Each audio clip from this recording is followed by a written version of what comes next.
நல்ல தகப்பனே, எங்கள் சர்வ வல்லமை உள்ள ஆண்டவரே, இந்த அருமையான நேரத்திற்காக உமக்கு ஸ்தோத்திரம்.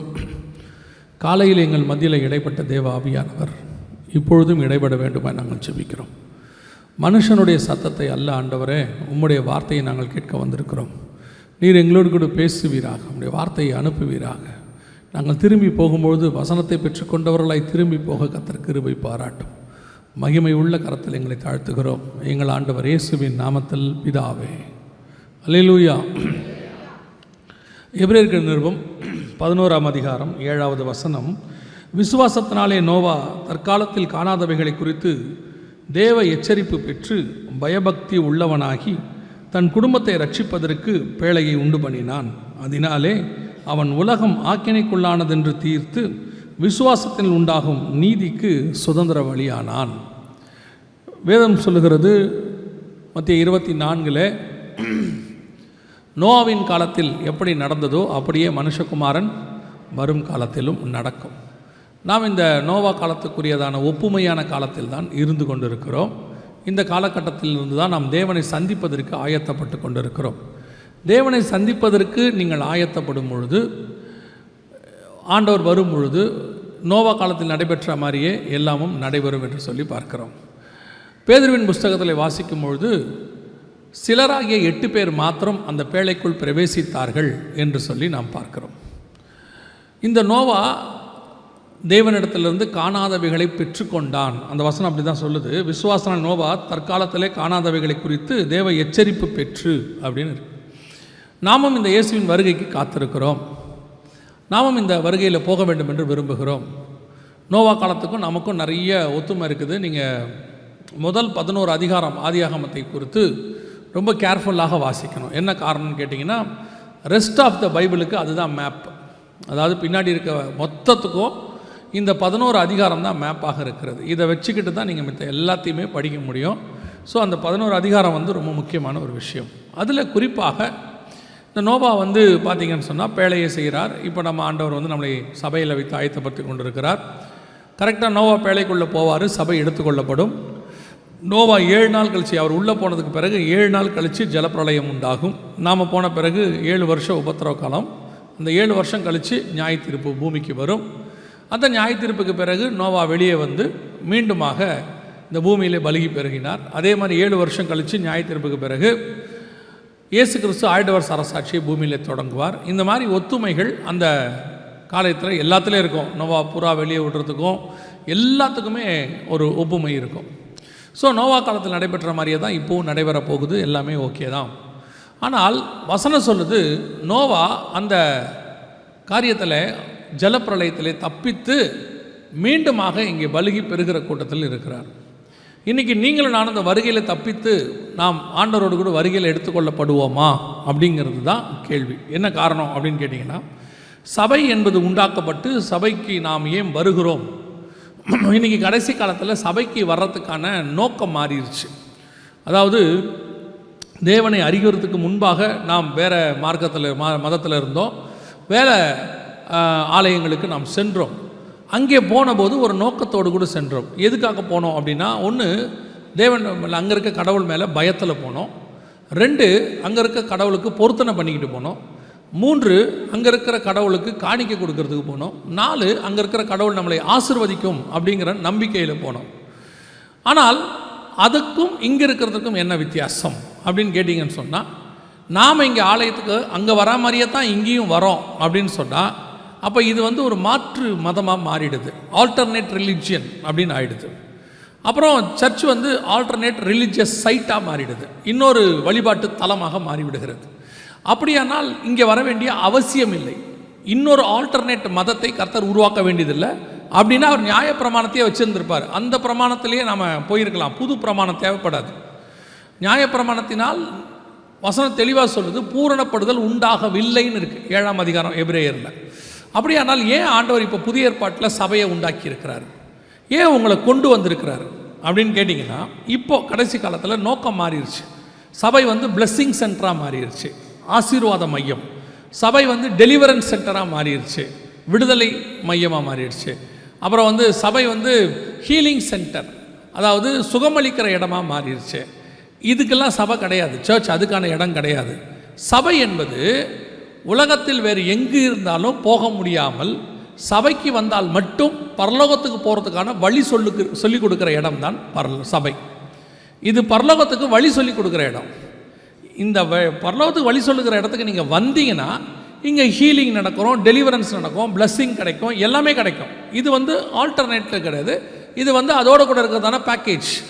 நீங்கள் ஒரு விஷயத்தை வாங்கினீங்கன்னு வச்சுக்கோங்களேன், இப்போ நிறைய கூட ஆஃபர் கொடுக்குறாங்க. என்னென்ன கொடுக்குறாங்க? நீங்கள் ஒரு பெரிய டிவி வாங்கினீங்கன்னா கூட ஒரு மிக்சி கொடுக்குறேன்றாங்க, கிரைண்டர் கொடுக்குறேங்கிறாங்க, என்னென்னவோ சொல்கிறாங்க. இப்போ நீங்கள் போயிட்டு அந்த கடைக்காரர்கிட்ட எனக்கு டிவி வேண்டாம், அந்த மிக்சியை மட்டும் ஃப்ரீயாக இருக்கிறத மட்டும் கொடுங்கன்னா கொடுப்பாங்களா? நம்ம அப்படி தான் கேட்டுக்கிட்டு இருக்கிறோம். இன்றைக்கி சர்ச்சுங்கிறது இயேசுவை ஏற்றுக்கொண்டு நித்திய ஜீவனை சுதந்திரிக்கிற இடம்.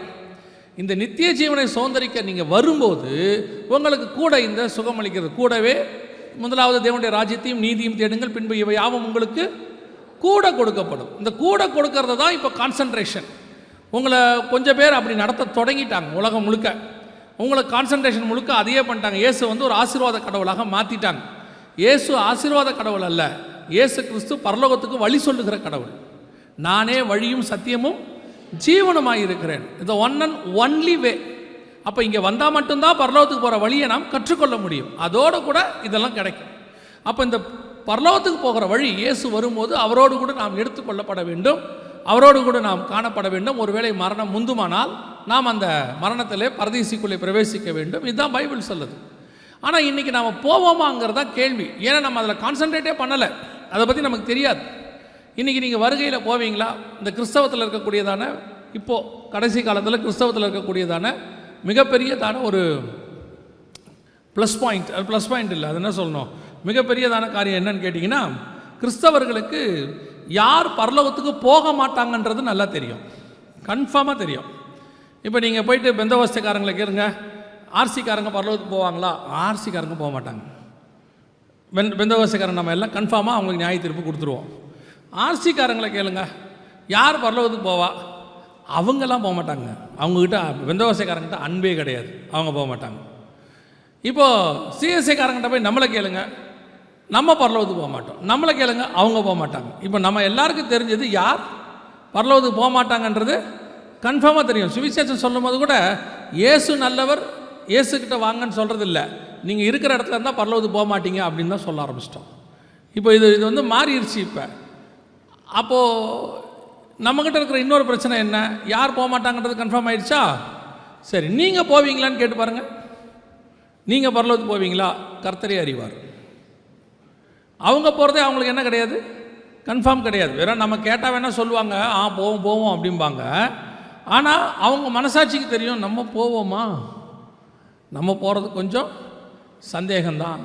இப்போது எலியா எடுத்துக்கொள்ளப்படுகிறார். எலியாவுக்கு தெரியுமா தெரியாதா? இன்றைக்கி எடுத்துக்கொள்ளப்படுறோங்கிறது எலியாவுக்கு தெரியுமா தெரியாதா? எலியா சொல்கிறார், நான் இன்று எடுத்துக்கொள்ளப்படுகிறேன். எலியா எடுத்துக்கொள்ளப்படுகிறார். எலிசாவுக்கு தெரியுமா தெரியாதா? தெரியும். எலிசா கிட்ட கேட்குறாங்க, இன்று உம்முடைய எஜமான் எடுத்துக்கொள்ளப்பட போகிறார். எலிசா சொல்கிறார், எனக்கு தெரியும், நீங்கள் சும்மா இருங்கள். எலியா எடுத்துக்கொள்ளப்படுகிறார். அந்த ஊரில் இருக்கிறவங்களுக்கு தெரியுமா தெரியாதா? தீர்க்கதரிசிகள் புத்திரருக்கு தெரியும். எல்லாரும் சொல்கிறான் எலியா எடுத்துக்கொள்ளப்பட போகிறார். அப்போ எலியா பரலோகத்துக்கு போகிறது எப்படி இருக்குது? ஏதோ வெளிநாட்டுக்கு போகிற மாதிரி இருக்குது. இன்றைக்கி அவர் ஊருக்கு போகிறாராம், அந்த மாதிரி இப்போ அவர் பரலோகத்துக்கு போகிறாராம் அப்படிங்கிறது இருக்குது. அப்போ பரலோகத்துக்கு போகிறது எவ்வளோ வெளிப்படையாக எல்லாருக்கும் தெரிஞ்சிருக்குது எலியாவுடைய சாட்சி. இப்போ நீங்கள் எடுத்துக்கொள்ளப்படுவீங்களா, பரலோகத்துக்கு போவீங்களான்னு கேட்டால் நீங்கள் என்ன சொல்லுவீங்க? போவோம், ஆனால் போக மாட்டோம். ஏன்? நமக்கே என்ன இருக்குது, கொஞ்சம் சந்தேகம் இருக்குது உள்ளுக்குள்ளே. சரி, நீங்கள் எடுத்துக்கொள்ளப்படுவீங்கன்றத உங்கள் வீட்டில் இருக்கிறவங்கள்ட்ட கேட்டால் சொல்லுவாங்களா? உங்கள் கணவர் எடுத்துக்கொள்ளப்படுவாரா? உடனே மனைவி சொல்லுவாங்க, யார் அவர்? அவரெல்லாம் எடுத்துக்கொள்ளப்பட்டால் அப்புறம். கணவனை கேளுங்க, உங்கள் மனைவி பரலோகத்துக்கு வருவாங்களா? கணவன் சொல்லுவார், அவங்க வந்தாங்கன்னா அது பரலோகமாகவே இருக்காது. அவங்க போவாங்களா? பக்கம் கூட இருக்கிறவங்களுக்கே கன்ஃபார்மாக தெரியாது. நம்ம போக மாட்டோன்றது அவங்க கன்ஃபார்மாக இருக்காங்க. சரி, அதை விட்டுருவோம். சபையில் இருக்கிறவங்கள கேளுங்க, இந்த பிரதர் எடுத்துக்கொள்ளப்படுவாரா? இந்த பிரதரா? சான்ஸே இல்லை. யார் போனாலும் அவர் போக மாட்டார். அந்த ஆளை பற்றி எனக்கு நல்லா தெரியும். அப்போ இந்த கிறிஸ்தவத்துடைய பிரச்சனை என்னென்னா, யார் போக மாட்டோங்கிறது நல்லா தெரியும், நம்ம போவோமாங்கிறது சுய பரிசோதனை இல்லை. அதான் பைபிள் சொல்லுது 1 கொரிந்தியர் 11 நம்மை நாமே நிதானித்து அறிந்தோமானால் நாம் நியாயம் தீர்க்கப்படும். ஸோ நம்ம பொறுத்த வரைக்கும் நம்ம போவோமான்னு தெரியாது. ஸோ இந்த நோவாவுக்கு ஒரு கான்ஃபிடென்ட் இருந்துச்சு, நான் போவேன். இங்கே வசனம் அப்படி தான் சொல்லுது, விசுவாசத்தினாலே நோவா தற்காலத்தவைகள் காணாதவைகளை குறித்து தேவ எச்சரிப்பென்று விசுவாசத்தில் உண்டான நீதிக்கு சுதந்திரவாளியானான். உள்ளே போயிட்டார், வேலைக்குள்ளே போயிட்டார். இப்போ நாம் இதே மாதிரி போகிறதுக்கு என்ன செய்யணும்? வருகையில் போகிறதோ அல்லது வருகைக்கு முன்னாடி மரணம் முந்தினா உள்ளே நம்ம எடுத்துக்கொள்ளப்படுவதற்கோ ஆண்டவரோடு கூட பரலோகத்தில் போவதற்கோ என்ன செய்யணும் அப்படிங்கிறதுக்கு இது ஒரு மேப். இது நோவா, இந்த மாதிரி நிறைய மேப் இருக்குது. அதில் ஒன்று தான் நம்ம பார்க்குறோம், நோவாவை பற்றி பார்க்குறோம். இந்த எபிரேயர் 11 சொல்லியிருக்கிற ஒவ்வொருத்தரை பற்றியும் நீங்கள் தியானிக்கலாம். ஒவ்வொருத்தரை பற்றியும் அவங்க எல்லாமே சக்ஸஸ்ஃபுல் பர்சன்ஸ், அத்தனை பேருமே விசுவாசத்தினால் நற்சாட்சி பெற்றவர்கள்னு 39 சொல்லுது. அந்த எபிரேயர் 11:39. அப்படி இருக்கும்போது இவர் எடுத்துக்கொள்ளப்படுவதற்கு அல்லது பேழைக்குள் போய் காப்பாற்றப்படுவதற்கு, அந்த ஜலப்பிரளயத்தில் தப்பிப்பதற்கு நோவா என்ன செய்தார்? இதுதான் நம்முடைய மிக முக்கியமான கேள்வி. இப்போ அதை நம்ம ஃபாலோ பண்ணால் நாமளும் வரப்போகிற நியாய தீர்ப்புக்கு தப்பித்து கொள்ள முடியும். முதலாவதாக நோவா செய்ததான மிக முக்கியமான ஒரு விஷயம் வாசிங்க. ஆதியாகமத்தின் புஸ்தகம் 6ஆம் அதிகாரம், ஆதியாகமத்தின் புஸ்தகம் 6ஆம் அதிகாரம் 9வது வசனத்தை வாசிங்க. வரலாறு, நோவா தன் காலத்தில் இருந்தவர்களுக்குள்ளே நீதிமானும் உத்தமனுமாயிருந்தான். நோவா தேவனோடே சஞ்சரித்துக் கொண்டிருந்தான். நோவா கிட்ட இருந்த முதல் விஷயம் என்னன்னா, அன்னைக்கு இருந்தவர்களுக்குள் அவன் என்னவா இருந்தான்? நீதிமானாக இருந்தான், தேவனோடு கூட சஞ்சரித்து கொண்டிருந்தான். இதுதான் ஃபர்ஸ்ட் குவாலிட்டி, முதல் குவாலிட்டி இதுதான். இப்போ நம்மளை கேட்டோம்னா என்ன சொல்லுவோம்? தேவனோடு கூட சஞ்சரிக்கிறீங்களா, நீதிமானாக இருக்கிறீங்களா அப்படின்னு சொன்னால், இந்த காலத்தில் எல்லாரும் சொல்கிற ஒரு விஷயம், இந்த காலத்தில் அப்படி இருக்க முடியாது, இது ரொம்ப மோசமான ஒரு காலம், இந்த காலத்தில் நாம் சுத்தமாக வாழ்கிறதுங்கிறது, பரிசுத்தமாக வாழ்கிறது ரொம்ப கஷ்டம். இப்போ பாருங்கள், பசங்க விழுந்துடுறாங்க, வீழ்ச்சி அடைஞ்சிடறாங்க. இப்போ நம்ம என்ன சொல்கிறோம்? எங்கள் கூட இருக்கிற வரைக்கும் பசங்க நல்லா தான் இருந்தாங்க, வேலைக்கு போனாங்க அங்கே இப்போ இந்த பெங்களூர்னு ஒரு சிட்டி இருக்குது, எல்லோரும் பெங்களூருக்கு தான் போகிறாங்க. ஏன்னா அங்கே தான் ஐடி ஹெட் குவார்ட்டர்ஸு எல்லாம் இருக்குது. ஆனால் பெங்களூரை மாதிரி சாபத்தை வாங்குறவங்க யாருமே இல்லை. யாரை வேணால் கேளுங்க, பெங்களூருக்கு போய் தான் என் பையன் கெட்டுட்டான், பெங்களூருக்கு போய் தான் என் பொண்ணு கெட்டு போச்சு, எங்கள் கூட இருக்கிற வரைக்கும் நல்லா இருந்தாங்க, எப்போ அங்கே போனாங்களோ கெட்டு போயிட்டாங்க. சில நேரத்தில் சொல்கிறாங்க, இந்த காலேஜுக்கு போனதில் தான் என் பசங்க கெட்டு போயிட்டாங்க, அது வரைக்கும் ஒழுக்கமாக தான் இருந்தாங்க. இப்போ ஒரு பீரியட், இப்போ கொஞ்சம் அட்வான்ஸ்டாக போயிட்டு ஒரு சிலர் என்ன சொல்லிட்டான் தெரியுமா? இந்த சர்ச்சுக்கு போனதுனால தான் என் பையன் கெட்டு போயிட்டான்றான். இது அதை விட மோசம் போங்க. இப்போ என்ன ஆச்சு? வசனம் சொல்லுது, நோவா அன்னைக்கு இருந்தவர்களுக்குள், அன்னைக்கு பூமி எப்படி இருந்துச்சு வாசிங்க. 11வது வசனம் வாசிங்க. பூமியானது தேவனுக்கு முன்பாக சீர்கெட்டதா இருந்தது, பூமி கொடுமையினால் நிறைந்திருந்தது. தேவன் பூமியை பார்த்தார், இதோ அது சீர்கெட்டதா இருந்தது, மாம்சமான யாவரும் பூமியின் மேல் தங்கள் வழியை கெடுத்து கொண்டிருந்தார்கள். நோவா நீதிமானா இருக்கும்போது பூமி எப்படி இருந்துச்சு? 100% சீர்கெட்டு இருந்தது. ஒரே ஒருத்தன் தான் அதில் நீதிமான். அப்படி ஒரு பூமியே இப்போ இல்லை. இப்போ நமக்கு எல்லா இடத்துலையும் சபைகள் இருக்குது, சபைக்குள்ளே எத்தனையோ நீதிமான்கள் இருக்கிறாங்க, எத்தனையோ ஆவிக்குரியவங்க இருக்கிறாங்க, ஊழியக்காரங்க இருக்கிறாங்க, எவ்வளோ காரியங்கள் இருக்குது. ஆனால் வசனம் சொல்லுது, நோவா இருக்கும் பொழுது பூமி முழுவதும் எப்படி இருந்ததுதான்? சீர்கெட்டு, பூமி கொடுமையினால் நிறைந்திருந்தது, மாம்சமான யாவரும் 100%. ஒரே ஒரு நீதிமான். யார் நீதிமானாக இருந்தது? நோவா. எப்படி நோவாவால் நீதிமானாக இருந்து முடிஞ்சிச்சு? அன்னைக்கு இருந்தவர்களுக்குள் நோவா நீதிமானாக இருந்தான், தேவனோடு கூட. இன்னைக்கு நம்ம பழியை தூக்கி போட்டுக்கிட்டே இருக்கிறோம், உலகத்தின் மேலே, இருக்கிற இடத்தின் மேலே, இருக்கக்கூடியதான சூழ்நிலைகள் மேலே. எல்லாரும் என்ன சொல்கிறாங்க? நான் சர்ச்சில் இருக்கிற வரைக்கும் நல்லா தான் இருக்கிறேன், வீட்டுக்கு போனால் தான் நான் மோசம், என்னை வீட்டில் டென்ஷன் படுத்துறதுக்குன்னே இருக்கிறாங்க அப்படிங்கிறாங்க. பொருத்தனை எடுத்துகிட்டு வீட்டுக்கு போகிறாங்க. என்ன பொருத்தனை? அதுவும் இப்போ ஜனவரி மாதம் 1ஆம் தேதி வரப்போகுது, பொருத்தனைகள் நாள், அதுக்கு பேர் ஜனவரி 1. ஜனவரி 2 பொருத்தனைகளை மீறுகிற நாள். 1ஆம் தேதி எடுக்கிற பொருத்தனை அது முழுக்க அது 31ஆம் தேதி நைட்டு அத்தனை பேர் எடுக்கிற பொருத்தனை. 2ஆம் தேதி அதை நம்ம செய்ய போகிறது இல்லை கன்ஃபார்மாக. அவ்வளோ பொருத்தனை. அதில் ஒரு பொருத்தனை 2-3 வந்து இது இருக்குது. கண்டிப்பாக எடுக்கிற பொருத்தனை எல்லாரும் மேக்ஸிமம். ஒன்று, நான் டெய்லி வாக்கிங் போவேன். நீங்கள் 2ஆம் தேதி கன்ஃபார்மாக போக போகிறதில்ல. நீங்கள் என்ன சொல்ல போகிறீங்க, எங்கே காலையில் ரொம்ப பிஸி, வாக்கிங் போக போகிறதில்ல. அதே மாதிரி இன்னொரு பொருத்தனை இருக்குது எல்லாரும் எடுக்கிறது ஸ்பிரிச்சுவலி. என்ன தெரியுமா, இதுக்கு மேலே நான் கோவப்பட போகிறதே கிடையாது, இன்னிலேருந்து நான் அமைதியாக இருக்கணும்னு தீர்மானம் பண்ணியிருக்கிறேன். 2ஆம் தேதி காலையில் வீட்டில் சண்டை வரும். நீங்கள் பொருத்தனை பண்ணிவிட்டு வீட்டுக்கு போங்க. நீங்கள் போன உடனே உங்களை டென்ஷன் படுத்துகிற மாதிரி ஒரு கேள்வி ஒன்று வீட்டிலேருந்து யாராவது கேட்பாங்க. நீங்கள் எப்படி, இப்போ ஒரு உதாரணத்துக்கு நான் சொல்கிறேன், யாரும் தப்பாக எடுத்துக்காதீங்க.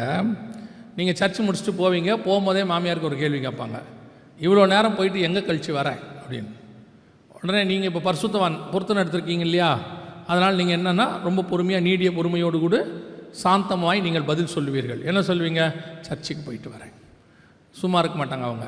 அடுத்த கேள்வி, போகிறவ சமைச்சு வச்சுட்டு போகிறதானே, நாங்களாம் எண்ணத்தை திங்கிறது. இப்போது நீங்கள் 98.3க்கு சூடுக்கு ஆயிட்டீங்க.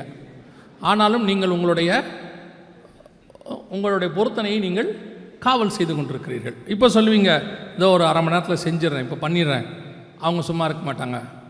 அடுத்து, இதுக்கு மேலே சாப்பிட்டு எனக்கு உடம்பு சரியில்லாமல் போகிறதுக்கா என்னை நீ சாவடிக்கிறதுக்குனே வந்திருக்கிற. உங்களுடைய பொருத்தனை முடிவுக்கு வந்தது, பழைய ஏற்பாடு முற்றிற்று. அடுத்து நீங்கள் ஆரம்பிப்பீங்க பாருங்கள், நீங்கள் பேசுகிற பேச்சில் மாமியார் வெளியே போய் உக்காந்துக்கும், இவ சோறு போட்டா என்ன போடாட்டி என்ன. இப்போ நீங்கள் என்ன நினைப்பீங்க, நான் கோவப்படக்கூடாதுன்னு தான் வந்தேன், பிசாசு மாதிரி அந்த மாமியார் இப்போ பிசாசு மாதிரி. ஆக்சுவலாக அது பிசாசு இல்லை, தேவதூதன் உங்களை சோதிப்பதற்கு அனுப்பப்பட்டது. நீங்கள் கோவப்படுறீங்களா இல்லையான்னு டெஸ்ட் பண்ணுறதுக்கு ஒரு ஆள். நீங்கள் என்ன பண்ணிட்டியா, முழுக்க கோவப்பட்டாச்சு, அவ்வளோதான். கோவப்பட்டு அடித்து நீங்கள் பேசுறதில் அந்த அம்மா ஒரு வாரத்துக்கு வாயே திறக்காது. நல்லா பாருங்கள், உங்களை பேச வச்ச ஆள் ஆஃப் ஆகிடும். பார்த்துருக்கீங்களா? காரணம் என்ன தெரியுமா, அது வேலை முடிஞ்சிருச்சு. உங்களை கோவப்படுத்த முடியறதுக்கு அது சொன்ன வேலையை அது என்ன பண்ணிருச்சு, முடிச்சிருச்சு, வேலை ஓவர். அதுக்கப்புறம் 6 மாதம் வீடு அமைதியாக இருக்கும். ஏன்னா நீங்கள் திருப்பி பொருத்தனை எடுக்கிறதுக்கு எவ்வளோ நாள் ஆகும், அடுத்த பொருத்தனைக்கு தான் அவங்க வாய் திறப்பாங்க.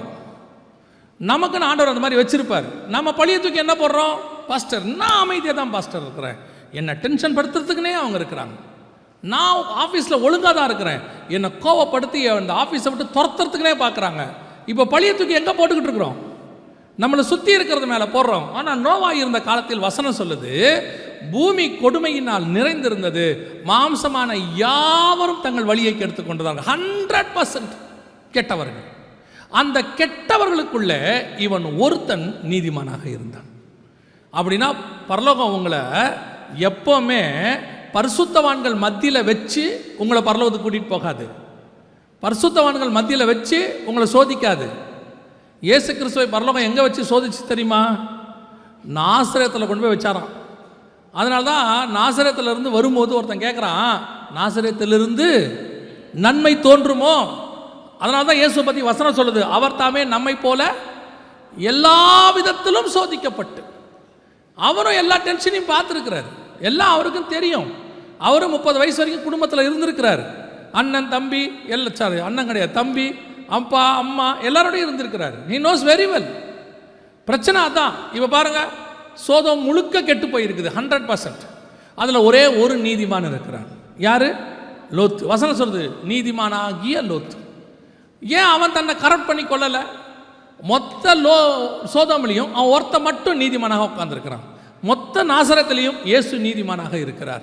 மொத்த பூமியிலையும் நோவா நீதிமானாக இருக்கிறான். அப்படின்னா என்ன அர்த்தம்?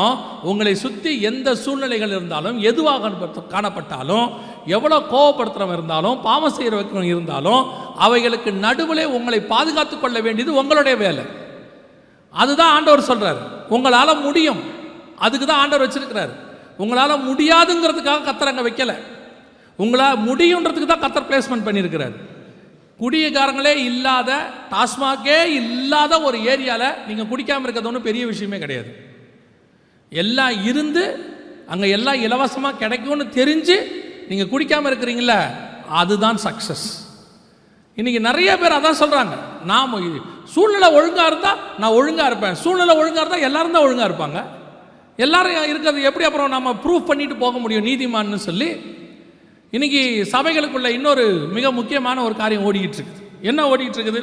சபைக்கு வராங்க, வந்த உடனே இந்த சபைக்கு வரக்கூடிய இந்த பைபிளை கொஞ்சம் அறகுறையாக படித்தவங்க ஒருத்தர் இருப்பாங்க. அறகுறைனா பாதி இல்லை, பைபிளை முழுசாக படிச்சிருப்பாங்க, ஆனால் அதோடைய ஆழத்தோடு படிக்க மாட்டாங்க.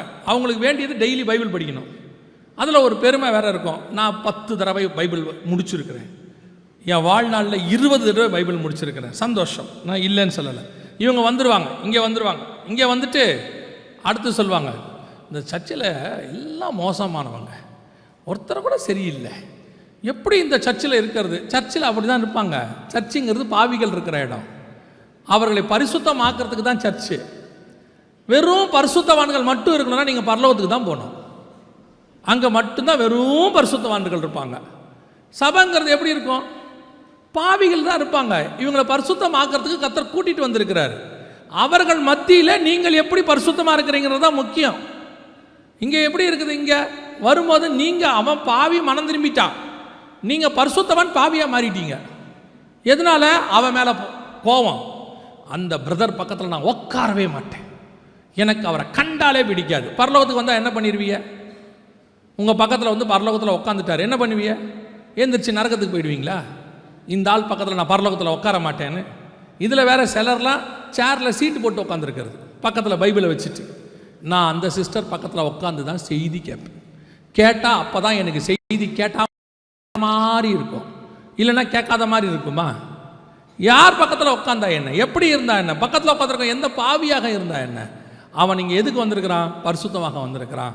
அவன் நம்மை பார்த்து தேவனை தெரிந்து கொள்ள வேண்டுமே ஒழிய நீங்கள் அவனை பார்த்து பாவியாக மாறக்கூடாது.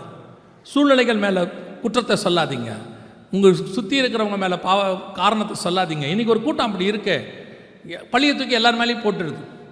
ஆண்டவர் அழகாக ஒரு வார்த்தை சொல்வார், பரலோக ராஜ்யம் புளித்த மாவுக்கு ஒப்பாய் இருக்கிறது. அதனால் புளித்த மாவுக்கு ஒப்பாய் இருக்கிறது. பொதுவாக புளித்த மாவுங்கிறத பார்த்தீங்கன்னு சொன்னால் பைபிளில் வந்து நெகட்டிவ் பேரபிள், அதாவது கள்ள உபதேசத்துக்கு ஆண்டவர் சொல்லுவார். ஒரே ஒரு இடத்துல மட்டும் பாசிட்டிவ் பேரபிளாக சொல்கிறார். என்ன சொல்கிறாரு?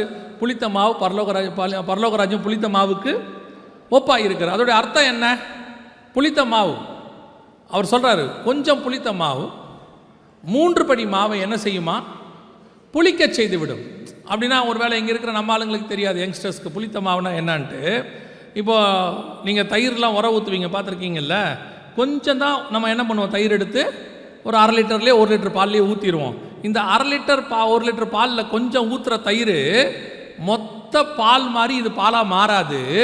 இந்த கொஞ்சம் தயிர் மொத்த பாலையும் தயிராய் மாற்றிவிடும்.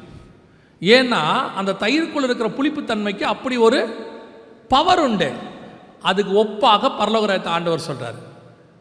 பரலோக ராஜ்யத்துக்கு அப்படி ஒரு வல்லமை, அதாவது உங்களுக்கு அப்படி ஒரு வல்லமை உண்டு. நீங்கள் உங்களை சுற்றி இருக்கிறவர்களை போல மாற மாட்டீர்கள், உங்களை சுற்றி இருக்கிறவர்களை உங்களை போல மாற்றுவீர்கள். அதுதான் பரலோக ராஜ்யத்தின் வல்லமை. நீங்கள் சொல்கிறீங்கல்ல, எங்கள் ஆஃபீஸில் எல்லாரும் கெட்டவங்க, எல்லாம் சினிமா பாட்டு பாடுறாங்க, எல்லாம் ஜாலியாக அரட்டை அடிக்கிறாங்க, சிகரெட் பிடிக்கிறாங்க, குடிக்கிறாங்க, அவங்க மத்தியில் நான் உட்காந்துருக்கேன். இந்த எம்என்சி கம்பெனிக்கு வேலைக்கு போகிற பசங்க எல்லாம் ஒரு மாயையான பொய்யை சொல்லி திரிகிறான். இந்த எம்என்சி கம்பெனிக்கு வேலைக்கு போகிறவங்க, ஐடிக்கு போகிறவங்கெல்லாம் ஒரு பொய்யை சொல்லி திரிவாங்க. என்ன பொய் தெரியுமா? எங்கள் ஆஃபீஸில் எல்லாருமே ஃப்ரீக் அவுட்டாக இருக்காங்க, வீக்கெண்ட் அவுட்டிங் போகிறாங்க, இவங்க எல்லாம் அப்படி பண்ணுறாங்க, இப்படி பண்ணுறாங்க, அவங்க மத்தியில் நான் இருக்கிறது ரொம்ப கஷ்டமாக இருக்குது, என்னை ஒதுக்குறாங்க, என்னை வந்து சாமியாருன்னு சொல்கிறாங்க, அவங்களோட நான் மிங்கிள் ஆனால் தான் என்னையும் அவங்க மேலே கொண்டு வராங்க. பொய் பொய் பொய், 100% பொய். ஏன் தெரியுமா? கவனிச்சுக்கொள்ளுங்க, இவனுடைய வீக்னஸை அவங்க மேலே தூக்கி போடுறான். இவன் முன்னாடியெல்லாம் ஒரு 20 வருஷத்துக்கு முன்னாடியெல்லாம் ஒரு ஹாஸ்பிட்டலில் அல்லது ஒரு கவர்மெண்ட் ஆஃபீஸோ எங்கேயோ ஒன்றும் இல்லை, ஒரே ஒருத்தர் ரட்சிக்கப்பட்டவர் இருப்பார், ஒருத்தர் தான் இருப்பாங்க. ஒரு நர்ஸ் ரட்சிக்கப்பட்டிருப்பாங்க. ஒரு 2 வருஷம் கழித்து பார்த்தீங்கன்னா அதே ஹாஸ்பிட்டலில் ஒரு ப்ரேயர் குரூப் இருக்கும், அதே ஆஃபீஸில் ஒரு ப்ரேயர் குரூப் இருக்கும். அந்த ஒத்த ஆள் அந்த ஆஃபீஸுக்குள்ள சுவிசேஷம் சொல்லி ஆஃபீஸையே கர்த்தர் பக்கம் திருப்பிடுவார். அந்த ஒரு நர்ஸு அந்த ஹாஸ்பிட்டலில் இருக்கிறவங்களுக்கெல்லாம் காஸ்பல் சொல்லி ஒரு ப்ரேயர் குரூப்பையே ஆரம்பிச்சிருவாங்க. ஒரே ஒரு விசுவாசி நான் பிலீவரில் உள்ள ஏரியாவுக்கு போயிட்டாங்கன்னா அந்த விசுவாசி அங்கே இருக்கிறவங்களுக்கு சுவிசேஷம் சொல்லி அவங்க வீட்டிலேயே குடும்பச்சம் ஆரம்பிச்சிருவாங்க. அங்கே காட்டேஜ் ப்ரேயர் மீட்டிங் நடக்கும், பாஸ்டர் போய் அங்கே செய்தி கொடுப்பாங்க. இது 20 வருஷத்துக்கு முன்னாடி. இப்போ இவன் என்ன சொல்கிறான் தெரியுமா, நான் போகிறேன், அவங்க என்ன மாற்றுறாங்க, அவங்களோட போராடுறது இது இவனுக்கே இஷ்டம். இவனுக்கு என்ன தெரியுமா, சர்ச்சில் இருக்கும் போது நம்ம வேற ஒன்று சொல்லி கொடுக்குறோம், அங்கே போனால் அது அவனுக்கு ஜாலியாக இருக்குது. இப்போ இவர் இங்கே வந்தால் என்ன பாடுறாங்க, என் மீது அன்பு கூர்ந்து பாடுறாங்களா, இங்கே கண்ணை மூடி நம்ம கையை உயர்த்தி பாடுறோமா, அங்கே போனால் அவனுக்கு சும்மா ரேப் சாங்கெல்லாம் போட்டு விட்டு ஆடுறாங்க. இப்போ நம்மளும் பாடுறான், அதை விட்டுருங்க, அவங்க போட்டு விட்டு ஆடுறான். அதை பார்க்கும்போது இவனுக்கு கொஞ்சம் சந்தோஷமாக இருக்குது. என்னடா சர்ச்சில் எப்போ பார்த்தாலும் ஆராதனைங்கிறாங்க, அங்கே பாருங்கள் என்னம்மா ஆடுறான், இது இவனுக்கே இஷ்டம். அதனால் இவன் என்ன சொல்கிறான்னா, அங்கே இருக்கிறவங்களாம் அப்படி இருக்காங்க, நான் மட்டும் தனியாக இருக்கிறது கஷ்டமாக இருக்குது. இல்லை தம்பி, நீங்கள் அங்கே இருங்க, நீங்கள் மட்டும் ஒழுங்காக தனியாக உட்காந்து ஜெபம் பண்ணுங்க, முழங்கால் போட்டு ஜெபம் பண்ணுங்க. ஏற்ற நேரத்தில் கர்த்தர் உங்களை கொண்டு உங்களுடைய காலேஜில் ஆஃபீஸில் ரிவைவலை கொண்டு வருவதற்கு வல்லமை உள்ளவராக இருக்கிறார். God can do. ஏன்னா உங்ககிட்ட இருக்கக்கூடிய கர்த்தருக்கு அப்படி ஒரு வல்லமை உண்டு, உங்களுக்குள்ள இருக்கிற பரிசுத்த ஆவியானவருக்கு அப்படி ஒரு வல்லமை உண்டு. இப்போ யோசிச்சு பாருங்க, புளிப்புத்தன்மை மாறவே, உங்களுக்குள்ள இருக்கிற பரிசுத்த ஆவியானவர் மாறவே மாட்டார், நீங்க தான் மாறுவீங்க, அவர் மாற மாட்டார். நீங்க போய் பாருங்க, நோவா பூமியானது கொடுமையினால் நிறைந்திருந்தது, மாம்சமான யாவரும் தங்கள் வழிகளை என்ன செஞ்சாங்களாம், கெடுத்து கொண்டிருந்தார்கள். ஆனால் நோவாவோ நீதிமானாக இருந்தான். நீங்கள் எங்கே வேணால் பாருங்கள், இப்போ சவுதி அரேபியாக்கெலாம் போய் பாருங்கள். ஒரு 30 வருஷத்துக்கு முன்னாடி இங்கேருந்து வேலைக்கு போனவங்க இன்றைக்கி அங்கே பாஸ்டராக இருக்காங்க. இப்போவும் வேலைக்கு தான் இருக்காங்க, ஆனால் என்ன இருக்காங்க, பாஸ்டராக இருக்காங்க. 200 பேர் 300 பேர் உள்ள சர்ச் இருக்குது. 30 வருஷத்துக்கு முன்னாடி போகும்பொழுது சுவிசேஷமே சொல்ல முடியாது, சர்ச்சு நடத்த முடியாது, தெரிஞ்சால் கழுத்தை வெட்டிடுவாங்க, தூக்கிட்டு போய் பாலைவனத்தில் போட்டுருவாங்க, தண்டனை கொடுப்பாங்க, அடிப்பாங்க, அவ்வளவு ஸ்ட்ரிக்டாக இருந்துச்சு. ஆனால் அந்த காலத்தில் அங்கே போய் சுவிசேஷம் சொல்லி அங்கே இன்னைக்கு 100 கணக்கில் சர்ச் இருக்கு. சவுதி அரேபியாவில், சைனாக்குள்ள 100 கணக்கில் சர்ச் இருக்கு. சொல்ல முடியாது. நம்ம என்ன சொல்கிறோம், நான் அங்கே போனால் செய்ய முடியாது. இன்னைக்கு இருக்கிறவங்க கிட்ட உலக பிரகாரமான மனுஷங்கிட்ட நீங்கள் கற்றுக்கோங்க, செய்ய முடியாத விஷயத்தை அவன் செய்ய முடியுங்கிறான், நீங்கள் செய்ய முடிஞ்ச விஷயத்தை செய்ய முடியாதுன்றீங்க. அவன் பாருங்கள், செய்ய முடியாத எத்தனையோ விஷயம் இருக்குது, அவன் என்ன சொல்கிறான், செய்ய முடியும், பண்ணிடலாம், ட்ரை பண்ணலாம். இங்கேருந்து நிலாவுக்கு போயிட்டு வந்துட்டான், அடுத்து மார்ச்சுக்கு போகிறேங்கிறான், என்னென்னமோ அவனால் முடியாததெல்லாம் ட்ரை பண்ணுறான். நம்ம என்ன தனியாக ஜாப் பண்ணி பைபிள் வாசிச்சுட்டு இருந்தோம்னா அங்கே இருக்கிற ஆத்துமாக்களை ஆதாயம் பண்ண முடியும்னு கர்த்தர் சொல்கிறாரு. ஒரு சுவிசேஷம் சொன்னால் பண்ண முடியுங்கிறாரு. இவன் சொல்கிறான், எங்கள் ஆஃபீஸில் பண்ணவே முடியாதுங்க, எங்கள் சர்ச்சில் நோ சான்ஸ், எங்கள் ஆஃபீஸில், என்னுடைய காலேஜில் சொல்லவே முடியாது. யார் சொன்னா? கிறிஸ்தவம்னு ஒன்று இல்லாத காலத்திலேயே 12 அப்போஸ்தலர்கள் உலகம் முழுக்க சுவிசேஷம் சொல்லிட்டாங்க. போகவே முடியாத இடத்துக்குலாம் போயிட்டாங்க. அவங்களும் நம்மளை மாதிரி யங்ஸ்டர்ஸாக இருந்தவங்க தான், எல்லாம் 70 வயசு கிழவர்கள் கிடையாது, எல்லாம் 35-40 வயசுக்குள்ள இருக்கக்கூடிய யங்ஸ்டர்ஸ் போய் சுவிசேஷம் சொல்லி இன்னைக்கு உலகத்தையே தலைகீழாக அவங்க மாற்றிட்டாங்க. இன்னைக்கு நம்ம எதுக்கடுங்க முடியாது, சான்ஸே இல்லை, வாய்ப்பே இல்லை. அது எங்கே ஆரம்பிக்குது? வீட்டுக்குள்ளே ஆரம்பிக்குது. இந்த வீட்டில் சமாதானமாக இருக்கவே முடியாது அப்படின்னு ஆரம்பிச்சிங்கல்ல, சமாதானமாக இருக்க முடியாது. அங்கே ஆரம்பித்து எங்கே போகுது? உங்கள் ஆஃபீஸ் வரைக்கும் போகுது, காலேஜ் வரைக்கும் போகுது. இங்கே ஒன்றுமே பண்ண முடியாது, ரொம்ப மோசம். நீங்கள் அறிக்கை பண்ண பண்ண பண்ண முடியாமல் தான் போகும். ஆனால் நோவாவுக்கு ஒன்று தெரிஞ்சிச்சு, இந்த முழு பூமியும் கெட்டதாக இருக்கட்டும், ஆனால் என்னால் நீதிமானாக வாழ முடியும், நான் தேவனோடு கூட சஞ்சரிக்க முடியும்.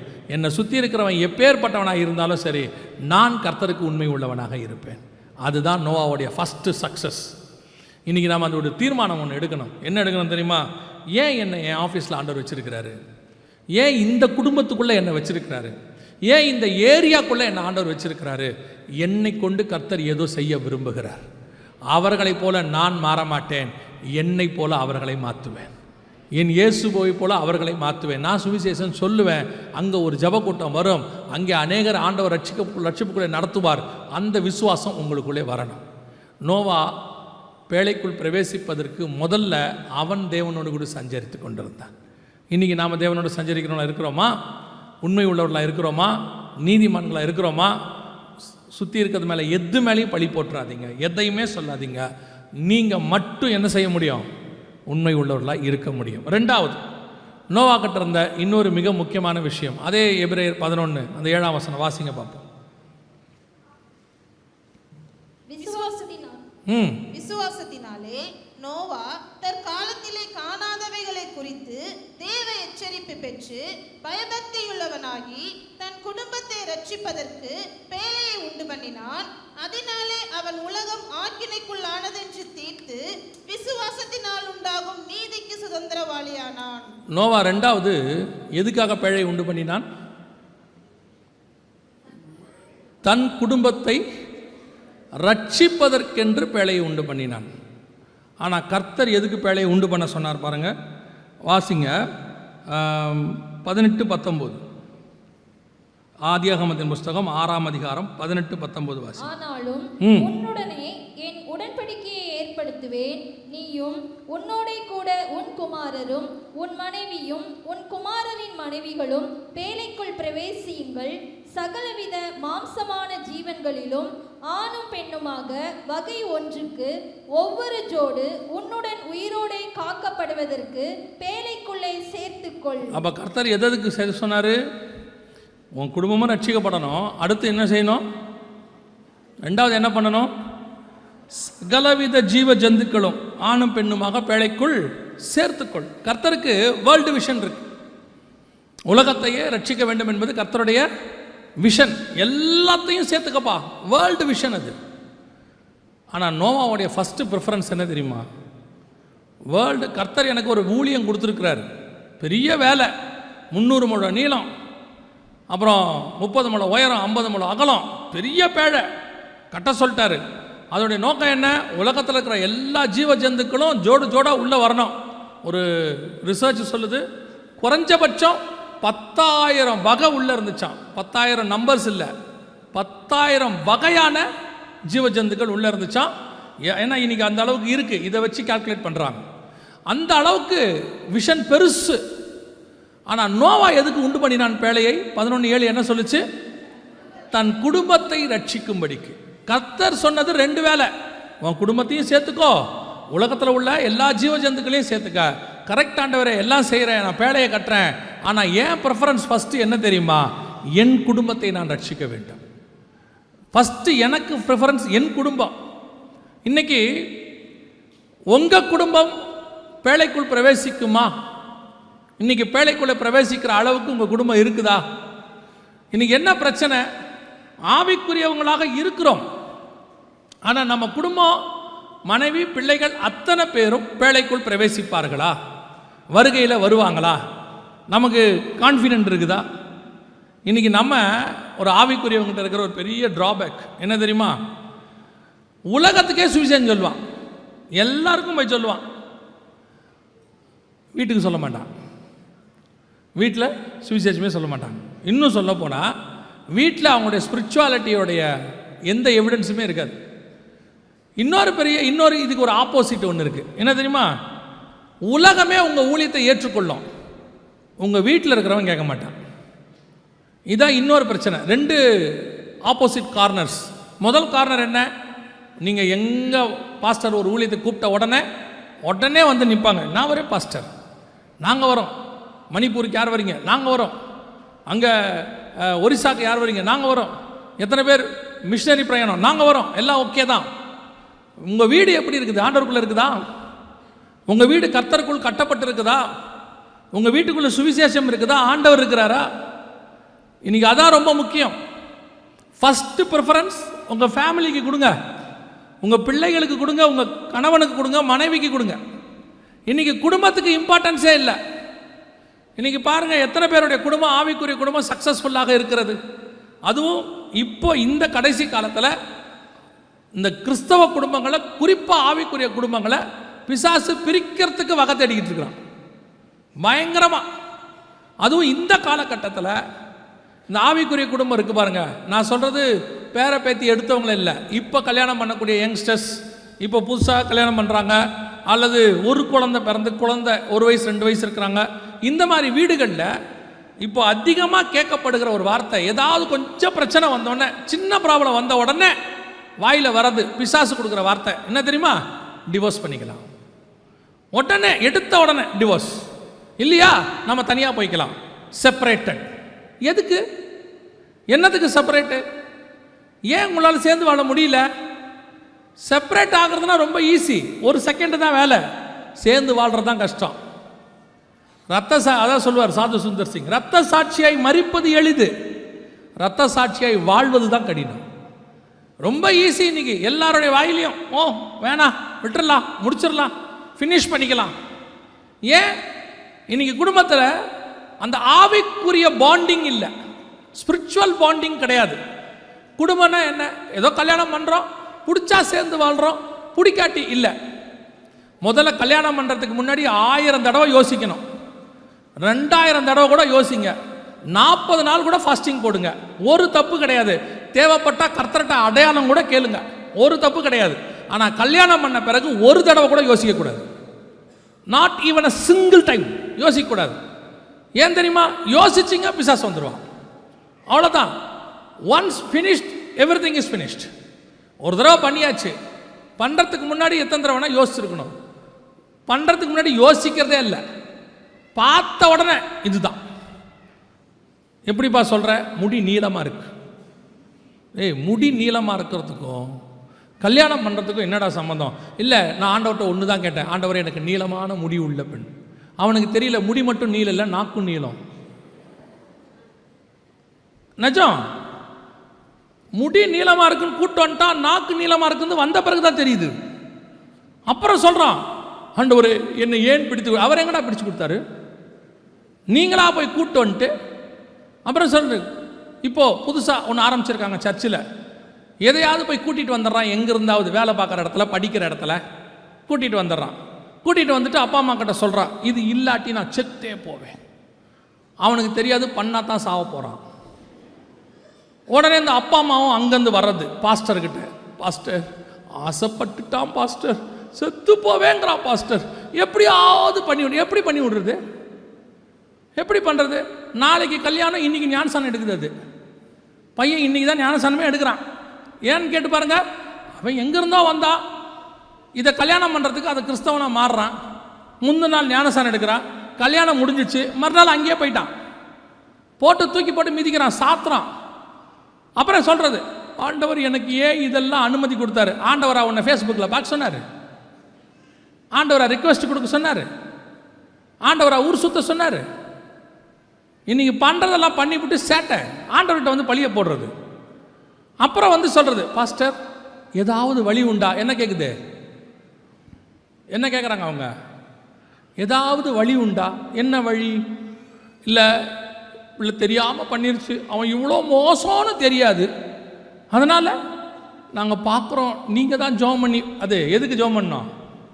டைவர்ஸ் பண்ணுறதுக்கு.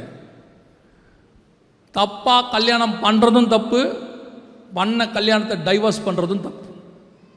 பண்ணுறதுக்கு முன்னாடி யோசிங்க, நல்லா ஜெபம் பண்ணுங்க. எதுக்கு அர்ஜென்ட் பண்ணுறீங்க? அப்படியே மாப்பிள்ளை அமெரிக்கா இருக்கார், சோத்திரம் சோத்திரம் சோத்திரம் பிரைஸ் தி லார்ட், ரொம்ப நாளாக ஜெபம் பண்ணிக்கிட்டு இருந்தால் கர்த்தர் ஜெபத்தை கேட்டார். அமெரிக்காவில் என்னடா பண்ணுறான்? அமெரிக்காவில் இருக்கார். அவர் அமெரிக்காவில் பிச்சை எடுக்கிறாரான்னு தெரியவேனா? அவர் என்ன பண்ணுறாரு? அமெரிக்கான்னா போதும், ஆண்டவரே இல்லைங்க இந்த பக்கம் அலங்காநல்லூர் பக்கத்தில் ஒரு வீடு, இல்லை இல்லைங்க நல்ல மாப்பிள்ளையா சொல்லுங்கள். அவங்களுக்கு எதுன்றது முக்கியம் இல்லை. இப்போ அமெரிக்கா ஆஸ்திரேலியாவில் இருக்கிறார், சோத்திரம் பிரைஸ் தி லார்ட், அநேக நாட்களாக எங்கள் ஜபத்துக்கு கர்த்தர் பதில் கொடுத்தார். அதுக்கு ஒரு வசனம் வேற சொல்லுவான், தூர தேசத்திலிருந்து லூசு பயில்வோம் பண்ணுறதெல்லாம் சேட்டையை பண்ணிவிட்டு இங்கே வந்து அப்புறம் நாளெல்லாம் அழுதுகிட்டு அப்புறம் வந்து நம்மளே கேட்குறது. ஒருத்தர் வந்து என்ன கேட்குறாரு, பாஸ்டர் நானும் என் மனைவியும் 6 வருஷமாக பிரிஞ்சு வாழ்கிறோம், சரி ஒரு குழந்தையும் இருக்குது, சரி என்ன பண்ணலாம்? நான் என்னடா பண்ணணும்? நீ தான் பண்ணணும் ஏதாவது, நான் என்ன பண்ண முடியும்? இல்லை ஒரு ஆலோசனை கொடுங்க. சரி என்ன ஆலோசனை? அவளோட சேர்ந்து வாழவே முடியாது பாஸ்டர். சரி அவங்க திருந்துற வரைக்கும் நீங்கள் கொஞ்சம் பொறுமையாக இருங்க பிரதர். அது முடியாது பிரதர், அவள் திருந்தவே மாட்டாள். சரி வேறு என்ன செய்யலாம்? நீங்கள் தான் சொல்லணும். அவன் என்ன எதிர்பார்க்குறான்னா, நீங்கள் வேணால் விட்டுட்டு வேறு கல்யாணம் பண்ணிக்கங்க பிரதர், நான் சொல்லிட்டேன்னா போதும். ஏன்னா அவன் எல்லாருக்கிட்டையும் சொல்கிறதுக்கு ஒரு ஆள் வேணும்ல. எம்டி ஜெகன் சொன்னார், டிவோர்ஸ் பண்ண சொன்னார். அந்த பழியை என் மேலே போடுறதுக்கு அவன் எங்கிட்ட வந்து நிற்கிறான். நல்லா கவனிச்சுக்கொள்ளுங்க, உங்கள் குடும்பத்துக்கு நீங்கள் தான் ஜவாப்தாரி. முதல்ல ஒழுங்காக ஜெபம் பண்ணி உபவாசம் பண்ணி கர்த்தர் கொடுக்குறவனையாக பண்ணணும். ஐயோ பொண்ணுக்கு 23 ஆயிடுச்சு, ஒரு மாப்பிள்ளை கிடைக்கல. 23 ஆனால் என்ன, 24 கிடைக்க போகுது. 24 ஆனால் 25 கிடைக்க போகுது. இப்போ என்ன அர்ஜென்ட்டு? உடனே சொல்லுது 25 வயசு ஆகிப்போச்சு, இதுக்கு மேலே ஆகுமா? அதெல்லாம் ஆகும், 40 இருக்குது, அதெல்லாம் வச்சிருப்பார் ஆண்டவர், நல்ல கருத்தில் கொண்டு வருவார். அர்ஜென்ட்டு அப்படியே அவன் கையிலையாவது பிடிச்சி கொடுத்துடணும். அப்புறம் கொடுத்த பிறகு கூட்டிகிட்டு வந்துடுறது வீட்டுக்கு. எதுக்கு? கவனிச்சுக்கொள்ளுங்க. நல்லா உங்கள் பிள்ளைகளுக்காக நீங்கள் ஜெபம் நல்லா ஜெபம் பண்ணுங்க. அதே மாதிரி கல்யாணம் பண்ணுறவங்களும் நீங்களும் நல்லா ஜெபம் பண்ணுங்க. ஜெபம் பண்ணிவிட்டு கல்யாணம் பண்ணுங்கள். கர்த்தர் சொன்னான்னு கன்ஃபர்மேஷன் வாங்கிக்கோங்க. அதுக்கப்புறம் இது ரெண்டாவது, இந்த கர்த்தர் கொடுத்துட்டாருங்கிறதுனால குடும்பம் வந்து அப்படியே தி பெஸ்ட்டாலாம் இருக்கும். அது நீங்கள் நினச்சிக்காதீங்க, கர்த்தர் கொடுத்துட்டாரு, பரலோகத்துலேருந்து தேவதையை கொடுத்துட்டாரு, down to earth made for each other, ஒரு மண்ணாங்கட்டியும் இருக்காது. திருப்பியும் சொல்கிறேன், வர்றது இப்போ இயேசுநாதருக்கு பக்கத்தில் 2 கள்ளன் இருந்தானா? ஒரு கள்ளன் யார்? உங்கள் பாஷையில் சொல்லுங்கள். நல்ல கல்லன்ல அந்த மாதிரி உங்களுக்கு ஒரு நல்ல கள்ளன் கிடைப்பான். அவ்வளோதான். ஒரு மோசமான கல்லனுக்கு பதிலாக யார் கிடைக்கும்? நல்ல கள்ளன் கிடைக்கும். என்னன்னா, நீங்கள் தேவ சித்தம் இல்லாமல் கல்யாணம் பண்ணிங்கன்னா அது தூக்கி போட்டு மிதிக்கும். இது பேசுகிறதோட நிறுத்தம். இப்போ எது பெஸ்ட்டுன்னு நீங்கள் முடிவு பண்ணீங்க. உயிருக்கு உத்தரவாதம் உண்டு. அவ்வளோதான். இவ்வளோதான் பண்ண முடியும். Mat for each other. அவங்க சொல்கிறாங்க பன் பட்டர் ஜாம் மாதிரி ஒன்று கிடைக்குமா? கிடைக்கவே கிடைக்காது. எவனோ பொய் சொல்லியிருக்கான். எனக்கு கல்யாணம் ஆகி 30 வருஷம் ஆகுது, 23 வருஷம் ஆகுது, அதுவே மறந்து போச்சு. 23 வருஷம் ஆகுது. உண்மையை சொல்கிறேன், எல்லாருக்கும் அப்படிலாம் ஒன்றும் அமையாது. இந்த பைபிளில் ஏற்ற துணைன்னு ஒன்று இருக்குல்ல, நீங்கள் இந்த ஏற்ற துணையை தப்பாக புரிஞ்சுக்கிட்டு இருக்கீங்க எல்லாரும். நீங்கள் முதல்ல இந்த ஏற்ற துணைனா என்னன்னு புரிஞ்சுக்கோங்க. ஏற்ற துணைனா என்ன நீங்கள் சொல்லுங்கள். நான் ஒரு இதில் கேட்டேன்னா ஒரு அம்மா சொல்கிறாங்க, ஏற்ற துணைனா என்ன மாதிரியே அவர் இருக்கணும். கரெக்ட் தானே? நான் சொன்னேன் அதுக்கு பேர் சர்வாதிகாரம். உங்களை மாதிரி அவர் எப்படி இருப்பார்? அவர் இருக்க மாட்டார். ஏற்ற துணைனா என்ன தெரியுமா? நல்லா தெரிஞ்சுக்கொள்ளுங்க. ஒரு நட்டு இருக்குது, ஒரு போல்ட் இருக்குது, ஒரு நட்டு இருக்குது. இந்த நட்டு வேறு சைஸ் வேறு மாதிரி இருக்கும், போல்ட்டு வேறு மாதிரி இருக்கும். இது ஷேப்பே வேறு, இது நீளமாக இருக்கும், இது ரவுண்டாக இருக்கும். ஆனால் இது ரெண்டும் சேர்ந்தால் தான் ஏற்ற துணை. இது ரெண்டும் ஒரு மறையில் ஒன்றா சேரும். ஒரு இடத்துல கப்பு இருக்குது, சாசர் இருக்குது, கப்பு வேறு மாதிரி இருக்குது. இது ரெண்டும் சேர்ந்தால் தான் ஏற்ற துணை. அப்படின்னா என்ன அர்த்தம்? ஏற்ற துணைனா ரெண்டும் ஒரே மாதிரி இருக்கிறது இல்லை, ஒரே மாதிரி இருக்காது. ஆண் வேறு பெண் வேறு, அதோடைய மைண்ட் செட் வேறு, ஆணுடைய மைண்ட் செட் வேறு, இவங்களுடைய சைக்காலஜி வேறு, அவன் சைக்காலஜி வேறு, இவனுடைய ப்ராடக்டே வேற. இவன் மண், அது எலும்பு. ரா மேனுஃபேக்சரிங் ரா ப்ராடக்ட் இருக்குல்ல, அதுவே வேற வேற. அது மண், இது எலும்பு. எப்படி ரெண்டும் ஒன்றா இருக்கும்? இவன் வாழ்நாளெல்லாம் இருக்காது, நீ முழு வெஜ்ஜா இருக்கும். ஆண்டவர் அப்படித்தான் கொடுப்பாரு. ஏன்? நீ நான்வெஜ் தின்னு கொழுப்புல சாகாம இருக்கிறதுக்கு. இது வந்து வெஜ்ஜா மாறிடும். அப்பப்ப வெஜ் செஞ்சு கொடுத்து உன்னை மேனேஜ் பண்ணி வச்சுக்கோ. நீங்க என்ன நினைக்கிறீங்க? அதுவும் நான்வெஜ்ஜா இருந்தா நல்ல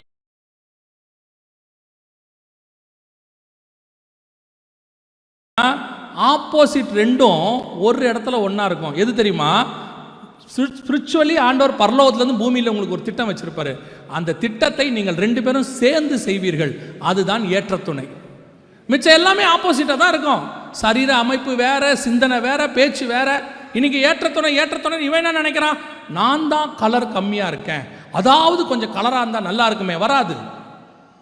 ஆண்டவர் கொடுக்கறது வேற மாதிரி தான் இருக்கும். நான் பிஇ முடிச்சிருக்கேன், அது பிஇ முடிச்சா நல்லா இருக்கும். 2 பிஇ எதுக்கு? 2 பிஇ வீட்டில் எதுக்கு? இது 1.5 லட்சம் சம்பாதிக்கும், அது 1.5 லட்சம் சம்பாதிக்கும். அந்த கணக்கு கால்குலேட்டிவ். 3 லட்சம் வாங்கி என்ன பண்ணுவீங்க? ஒரு ஃப்ளாட் வாங்கி மாதம் 50,000 இஎம்ஐ கட்டுவோம், உருப்பிடாமல் போக. புரியுதா? நீங்கள் பிஇயாக இருக்கலாம், அது +2 இருக்கலாம், ஆனால் ரெண்டையும் கர்த்தர் சேர்த்தார்னா அவருக்கு ஒரு காரணம் இருக்கும். இன்னைக்கு ஏற்ற துணைனா என்ன? எதை உங்களை பொறுத்த வரைக்கும் ஏற்ற துணைனா என்ன? 2 பேரும் ஒரே மாதிரி படிச்சிருக்கணும், ஹைட்டு ஒரே மாதிரி இருக்கணும், நிறம் ஒரே மாதிரி இருக்கணும், ஒரே மாதிரி அவங்க 2 பேரும் மனசு ஒத்து போகணும். அப்படிலாம் ஒத்து பார்க்காது, நடக்காது. பைபிளில் எடுத்து பாருங்க, யாருக்கு 2 ஒன்றா ஒத்து போயிருக்கு சொல்லுங்க? யாருக்கும் ஒத்து போகாது. யாக்கோபு 7 வருஷம் நேசித்து கல்யாணம் பண்ணுறாரு ராகேல. அந்த அம்மா உயிரை வாங்கிடுச்சு. அவன் சொல்கிறான், நான் தேவனா? ஏன் என் உயிரை வாங்கி தொலைகிறேங்கிறான். 7 வருஷம் வேலை பார்த்தவன். நீங்கள் சும்மா 7 நாளில் பார்த்துட்டு ஒரே மாதிரி வரணுங்கிறீங்க. அதெல்லாம் வராது. புரியுதா? அப்போ ஆண்டவர் பண்ணி வைப்பார், தி பெஸ்ட்டு கொடுப்பாரு. ஆனால் நீங்கள் நினைக்கிற கால்குலேஷனில் இல்லை, ஸ்பிரிச்சுவல் கால்குலேஷனில் கொடுப்பாரு. அது எதுக்கு ஆண்டவர் இணைச்சிருக்கிறாருன்னு பார்க்கணும். அந்த 2 சேர்ந்துக்கும், அது 2 சேர்ந்து ஒரு வேலையை செய்யும். இப்போ ஆபிரகாமும் சாராலும் இருக்காங்க, 2 பேருக்கு 10 வருஷம் டிஃபரன்ஸ் இருக்குது. இப்போ 10 வருஷம் டிஃபரன்ஸ் கல்யாணம் பண்ணுவீங்களா? மாப்பிள்ளைக்கு ரொம்ப வயசு அதிகம், அவருக்கு எத்தனை? 35, பொண்ணுக்கு 25, ரொம்ப அதிகங்க. ஒரு 3-4 வருஷம் ஆபிரகாமுக்கும் சாராளுக்கும் 10 வருஷம் டிஃபரன்ஸ். ஏன் அப்படி பண்ணாங்க? ஆண்டவர் சொன்னார், பண்ணாங்க. 2 பேரும் பண்ணாதான் ஒரு ஈசாக்கு வெளியே வருவான். அதான் காட்ஸ் பிளான். ஆண்டவர் சேர்த்து வைக்கிறது தான். நீங்கள் இஷ்டத்துக்கு சேர்ந்துட்டு அப்புறம் சண்டை போட்டுக்கிட்டு அப்புறம் பிரிஞ்சுக்கிட்டு அப்புறமா இவர் ஒரு பாஸ்டர் சென்னையில் இருக்கிறாரு, அவர் என்ன பண்ணார் தெரியுமா? 2 பேருக்கு 3 கல்யாணம் பண்ணி வச்சார். முடியுமா? 2 பேருக்கு 3 கல்யாணம் அவர் பண்ணி வச்சார். ஃபஸ்ட்டு 2 பேருக்கு ஒரு கல்யாணம் பண்ணி வச்சார். அப்புறம் 2 பேரும் டைவர்ஸ் வாங்கிட்டாங்க. அப்புறம் அவன் போய் என்ன பண்ணான்? தனிமையாக இருப்பது நல்லதில்லைன்னு இன்னொன்று பண்ணான். அதையும் இவரே பண்ணி வச்சார். அப்புறம் அந்த அம்மா வந்து கேட்டுச்சு, அவருக்கு பண்ணி வச்சிங்கல்ல, எனக்கு ஒன்று பண்ணி வைங்கன்னு. அப்புறம் அதுக்கும் பண்ணி வச்சார். இப்போ 2 பேருக்கு எத்தனை கல்யாணம் பண்ணியிருக்காரு? 3 கல்யாணம். அவங்க 2 பேரும் பரலோகத்துக்கு போவாங்களா என்னன்னு தெரியாது, இவர் போகிறது கஷ்டம். நிஜம். எதுக்கு சொல்கிறேன்? இன்னைக்கு திருமண வாழ்க்கை என்பது, குடும்ப வாழ்க்கை என்பது விளையாட்டாக போயிட்டே இருக்குது. எதுக்கு எடுத்தாலும் டிவோர்ஸ், எதுக்கு எடுத்தாலும் பிரிஞ்சிடலாம், அதெல்லாம் இருக்க முடியாது, சான்ஸே இல்லைம்பா. நோ சான்ஸ் தம்பி, அவ்வளோதான், முடிஞ்சிருச்சு. ஒரே ஒரு சான்ஸ் தான். முதலில் உங்கள் குடும்பத்தோடு கூட ரட்சிப்புக்கு வழியை பாருங்கள். ரட்சிக்கப்படாத மனைவி எப்படி வந்துச்சு? நீங்கள் தான் பண்ணி கூப்பிட்டு வந்தீங்க. அதை ரட்சிப்புக்குள்ளே நடத்த வேண்டியது உங்கள் பொறுப்பு. ரட்சிக்கப்படாத கணவன் வேறு வழி இல்லை, ரட்சிப்புக்குள்ளே நடத்த வேண்டியது உங்கள் பொறுப்பு. சில நேரத்தில் அப்யூஸ் பண்ணுவாங்க, அடிப்பாங்க, உதைப்பாங்க, வேறு வழி இல்லை. அப்பா வீட்டில் வந்து இருப்பாங்க, இருந்தால் கொண்டு போட்டுருவான். அப்பா வீட்டில் வந்து இருப்பாங்க. அங்கே இருந்துட்டு கூட அந்த ஆள் ரட்சிக்கப்படணும் தான் நீங்கள் ஜெபம் பண்ணணும். அவன் மனம் திரும்பணும். எந்த சவுலையும் பவுலாய் மாற்ற கர்த்தர் வல்லமை உள்ளவராக இருக்கிறார். அல்லேலூயா. முதல்ல உங்கள் குடும்பத்தில் முதல்ல பாருங்கள். நீங்கள் உடனே எப்போது சபையிலெல்லாம் வந்து இன்னொரு பிரச்சனை வேறு இருக்குது. எல்லாத்தையும் பண்ணி வச்ச பிறகு அவன் யோசிக்கிறான், இதுக்கு அது பரவாயில்ல போல் தெரியுதே, அவசரப்பட்டுட்டோமே, அவ்வளோதான் தம்பி, வேலை முடிஞ்சு. இன்னையோடு முடிவெடுக்கணும். ரட்சிக்கப்படாமல் கணவன் இருக்கா, ரட்சிக்கப்படாத மனைவி இருக்குதுன்னா நீ தான் ஜெபம் பண்ணணும். அவங்க ரட்சிக்கப்படணும்னு ஜெபம் பண்ணணும். பேழைக்குள்ள குடும்பமாகத்தான் பிரவேசிக்க வேண்டும். என்ன ப்ராப்ளமாக இருந்தாலும் சேர்ந்து தான் வாழணும். அவங்க யாராவது ஒருத்தர் சொல்லுவாங்க, டிவோர்ஸ் பண்ணிக்கலான்னு, அதெல்லாம் முடியாதுன்னு சொல்லிடணும். என்ன ஏன் இப்படி பண்ணுறீங்க? அப்படி தான் பண்ணுவேன்னு சொல்லணும். அதெல்லாம் டிவோர்ஸ்லாம் கொடுக்க முடியாது, இருக்கணும், சேர்ந்து தான் இருக்கணும், அவ்வளோதான், வேலை முடிஞ்சு. அல்லேலூயா. நோவா செய்த மிக முக்கியமான விஷயம் தன் குடும்பத்தை ரட்சிக்கும்படிக்கு. குடும்பத்துக்கான ரட்சிப்பு ரொம்ப அவசியம். நாம் அதுதான் உங்களுடைய பிரதானமான வேலை. இன்றைக்கி வீடு வாங்குறாங்க, காரு வாங்குறாங்க, சொத்து சேர்த்து வைக்கிறாங்க, பேர பிள்ளைகள் வரைக்கும் சொத்து வச்சுருக்கிறாங்க. அதெல்லாம் ரெண்டாவதுங்க. முதல்ல குடும்பம் கர்த்தருக்குள்ளே இருக்குமா, அதுதான் ரொம்ப முக்கியம். நோவாக்கிட்ட இன்னொரு பெரிய ப்ளஸ் பாயிண்ட் இருந்துச்சு. நல்லா கவனிங்க, வாசிங்க. அந்த 7ஆம் அதிகாரம்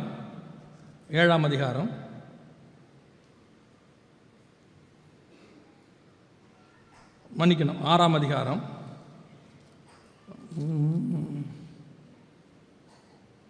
இல்லை, சாரி, 7ஆம் அதிகாரம் 13ஆம் வசனம். 7:13. அன்றைய தினமே நோவாவும் நோவாவின் குமாரராகிய சேமும் காமும் யாப்பேத்தும் அவர்களுடனே கூட நோவாவின் மனைவியும் அவன் குமாரரின் 3 மனைவிகளும் பேழைக்குள் பிரவேசித்தார்கள். எவ்வளோ பெரிய விஷயம் தெரியுமா? படிக்கிறதுக்கு சாதாரணமாக இருக்குது. பேழைக்குள் பிரவேசித்தார்கள். நோவாவுக்கு கர்த்தர் இந்த விஷன் கொடுக்கும்போது நோவாவுக்கு வயசு என்ன தெரியுமா? 5ஆம் அதிகாரம் கடைசி வசன வாசி. 5ஆம் அதிகாரம் கடைசி. நோவா 500 வயதான போது சேம், காம், யாபேத் என்பவர்களை பெற்றான். பேழைக்குள்ளே பிரவேசிக்கும் போது என்னைக்கு தெரியுமா? 7:11 வாசிங்க. 600ஆம் வயதாகும் வருஷம் 2ஆம் மாதம் 17ஆம் தேதியாகிய அந்நாளிலே மகா ஆழத்தின் ஊற்றுக்கண்கள் எல்லாம் பிளந்தன, வானத்தின் மதகுகளும் திறவுண்டன. 100 வருஷத்துக்கு மேலே நோவா பேழையை கட்டியிருக்கிறார். 100 வருஷத்துக்கு மேலே. இந்த 100 வருஷமும் பசங்களை, மனைவிய, பசங்களுடைய மனைவிகள், மருமகள்கள் அத்தனை பேரையும் ஒரு விஷனுக்குள்ள அவர் வச்சிருந்தார். அவருக்கு கொடுக்கப்பட்ட ஒரு தரிசனத்துக்குள் தன் முழு குடும்பத்தையும், தன் பிள்ளைகள் குடும்பத்தையும் அந்த தரிசனத்துக்குள் வச்சார். எவ்வளோ பெரிய விஷயம் பாருங்க, எவ்வளோ கஷ்டம் தெரியுமா இது? இன்னைக்கு உங்களுக்கு ஒரு தரிசனம், ஆண்டவர் உங்களுக்கு ஒன்று சொல்றாரு. முதல்ல உங்க மனைவி ஏற்றுக்கொள்வாங்களா? கணவர் உங்களுக்கு ஒன்று சொல்றாரு, ஆண்டவர் உங்களுக்கு ஒன்று சொல்றாரு, உங்க கணவர் ஏற்றுக்கொள்வாரா? ஒரு தரிசனம். ஆண்டவர் சொல்றாரு, உங்களை புறப்பட்டு கானானுக்கு போன ஆபிரகாமை, சாராள் புறப்பட்டு போனார்கள்னு இருக்கு. இன்னைக்கு உங்களை சொன்னா போவீங்களா கானானுக்கு? உங்க கணவருக்கு சொல்றாரு ஆண்டவர், நீ புறப்பட்டு இங்கிருந்து நார்த் கொரியாவுக்கு ஊழியத்துக்கு போவீங்களா? ஏன் ஆண்டவர் வேற இடமே சொல்ல மாட்டாரா? கடைசியாக நீங்கள் என்ன சொல்லுவீங்க தெரியுமா? எப்பா நீங்கள் முன்னாடி போங்க, நீங்கள் போய் வீடெல்லாம் பாருங்க, பார்த்துட்டு நல்ல வீடாக பார்த்து பிள்ளைகளுக்கு ஸ்கூலெல்லாம் பார்த்துட்டு அப்புறமா வந்து சொல்லுங்கள், நாங்களும் வரோம். அதுக்கு அர்த்தம் என்னென்னா, முன்னாடி நீ போ, ஒரு வருஷம் இரு, உயிரோடு இருந்து ஆச்சு, நாங்கள் வரோம், ஒரு வேளை முடிஞ்சிச்சுன்னா சோத்திரம், பிரைஸ் தரலாம். இன்னைக்கு விஷன் ஷேர் பண்ணும்போது எத்தனை பேர் கணவருடைய விஷனை அக்செப்ட் பண்ணுறீங்க? எத்தனை பேர் மனைவிக்கு கர்த்தர் ஒன்று சொல்கிறாரு, தரிசனம் சொல்கிறாருன்னா அக்செப்ட் பண்ணுறீங்க? 100 வருஷம் நோவாவுடைய விஷனை அவன் குடும்பம் தாங்கி பிடிக்குது. அவன் ஒருத்த மட்டும் கட்டலை, 8 பேர் பேழையை கட்டியிருக்கிறாங்க, 100 வருஷம் கட்டியிருக்கிறாங்க. இன்னைக்கு நம்ம குடும்பம் அப்படி இருக்குதா? நம்ம விஷனுக்குள்ள அவங்க வராங்களா? நம்மளால் அந்த விஷனை அவங்களுக்குள்ள கொண்டு போக முடியுதா? போன சர்வீஸில் பேசணும், தகப்பனுடைய விஷன் பிள்ளைகளுக்குள்ள போகிறதுக்குள்ள படாத பாடாக இருக்குது. இன்னைக்கு ஊழியக்காரனுடைய பிள்ளைகளுக்கு அந்த விஷன் போக மாட்டேங்குது, தரிசனம் போக மாட்டேங்குது. ஆரோனுடைய விஷன் எலியேசருக்கு, எலியேசர்லேருந்து அவன் சந்ததிக்கு சாதோக்கின் புத்திரர் கடைசி 7 வரைக்கும் வருது. சாமுவேல் காலத்தில் 7 வரைக்கும் வருது. அந்த விஷன் அடுத்து அடுத்து அடுத்து அவங்க செய்கிறாங்க. இன்னைக்கு ஒரு அரசியல்வாதி எடுத்துக்கொள்ளுங்க, அவர் அரசியலுக்கு வந்தால் அடுத்து அவர் பையன் வரார், அவர் பையன் வரார். டாக்டர் எடுத்துக்கோங்க, அவர் வந்தால் அடுத்து அவர் பையன் டாக்டர் ஆகுறார், இன்ட்ரெஸ்ட் ஆகுது. ஆனால் இன்னைக்கு ஒரு ஊழியக்காரனுடைய பிள்ளைகள், ஆவிக்குரிய பிள்ளைகள் அடுத்த ஆவிக்குரிய ஜென்ரேஷனுக்குள்ள வரமாட்டாங்க. நம்மளை பார்த்து அவங்க வரமாட்டேங்கிறாங்க, அதான் பிரச்சனை. இல்லை, நம்மளோட விஷன் அவங்களுக்குள்ள போக மாட்டேங்குது. ஏன் போக மாட்டேங்குது? ஏனோடைய விஷன் அவன் பையனுக்குள்ள போல, மோசையுடைய விஷன் அவன் பையனுக்குள்ள போகல. நியாயாதிபதிகள் புஸ்தகத்தை வாசி பாருங்க. மோசையுடைய பையன் கர்த்தரை விட்டு தூரமாக இருந்தான், விக்கிரக ஆராதனைக்காரனாக இருந்தான் இருக்கு மோசையோட பேரை. என்ன காரணம்?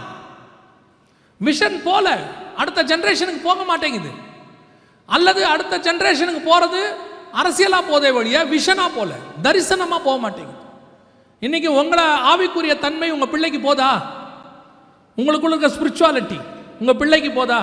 நோவா பேழையை கட்ட சொன்னாரு, அவன் பசங்க பேழையை கட்டுறானுங்க. மருமக பேழையை கட்டுது, எவ்வளோ பெரிய விஷயம் பாருங்க. மருமக பேழையை கட்டுது. இன்னைக்கு நம்ம மருமக வந்த உடனே முதல் வேலை பேழையை உடைக்கிறது. பேழையில் எத்தனை ஃப்ளோர்?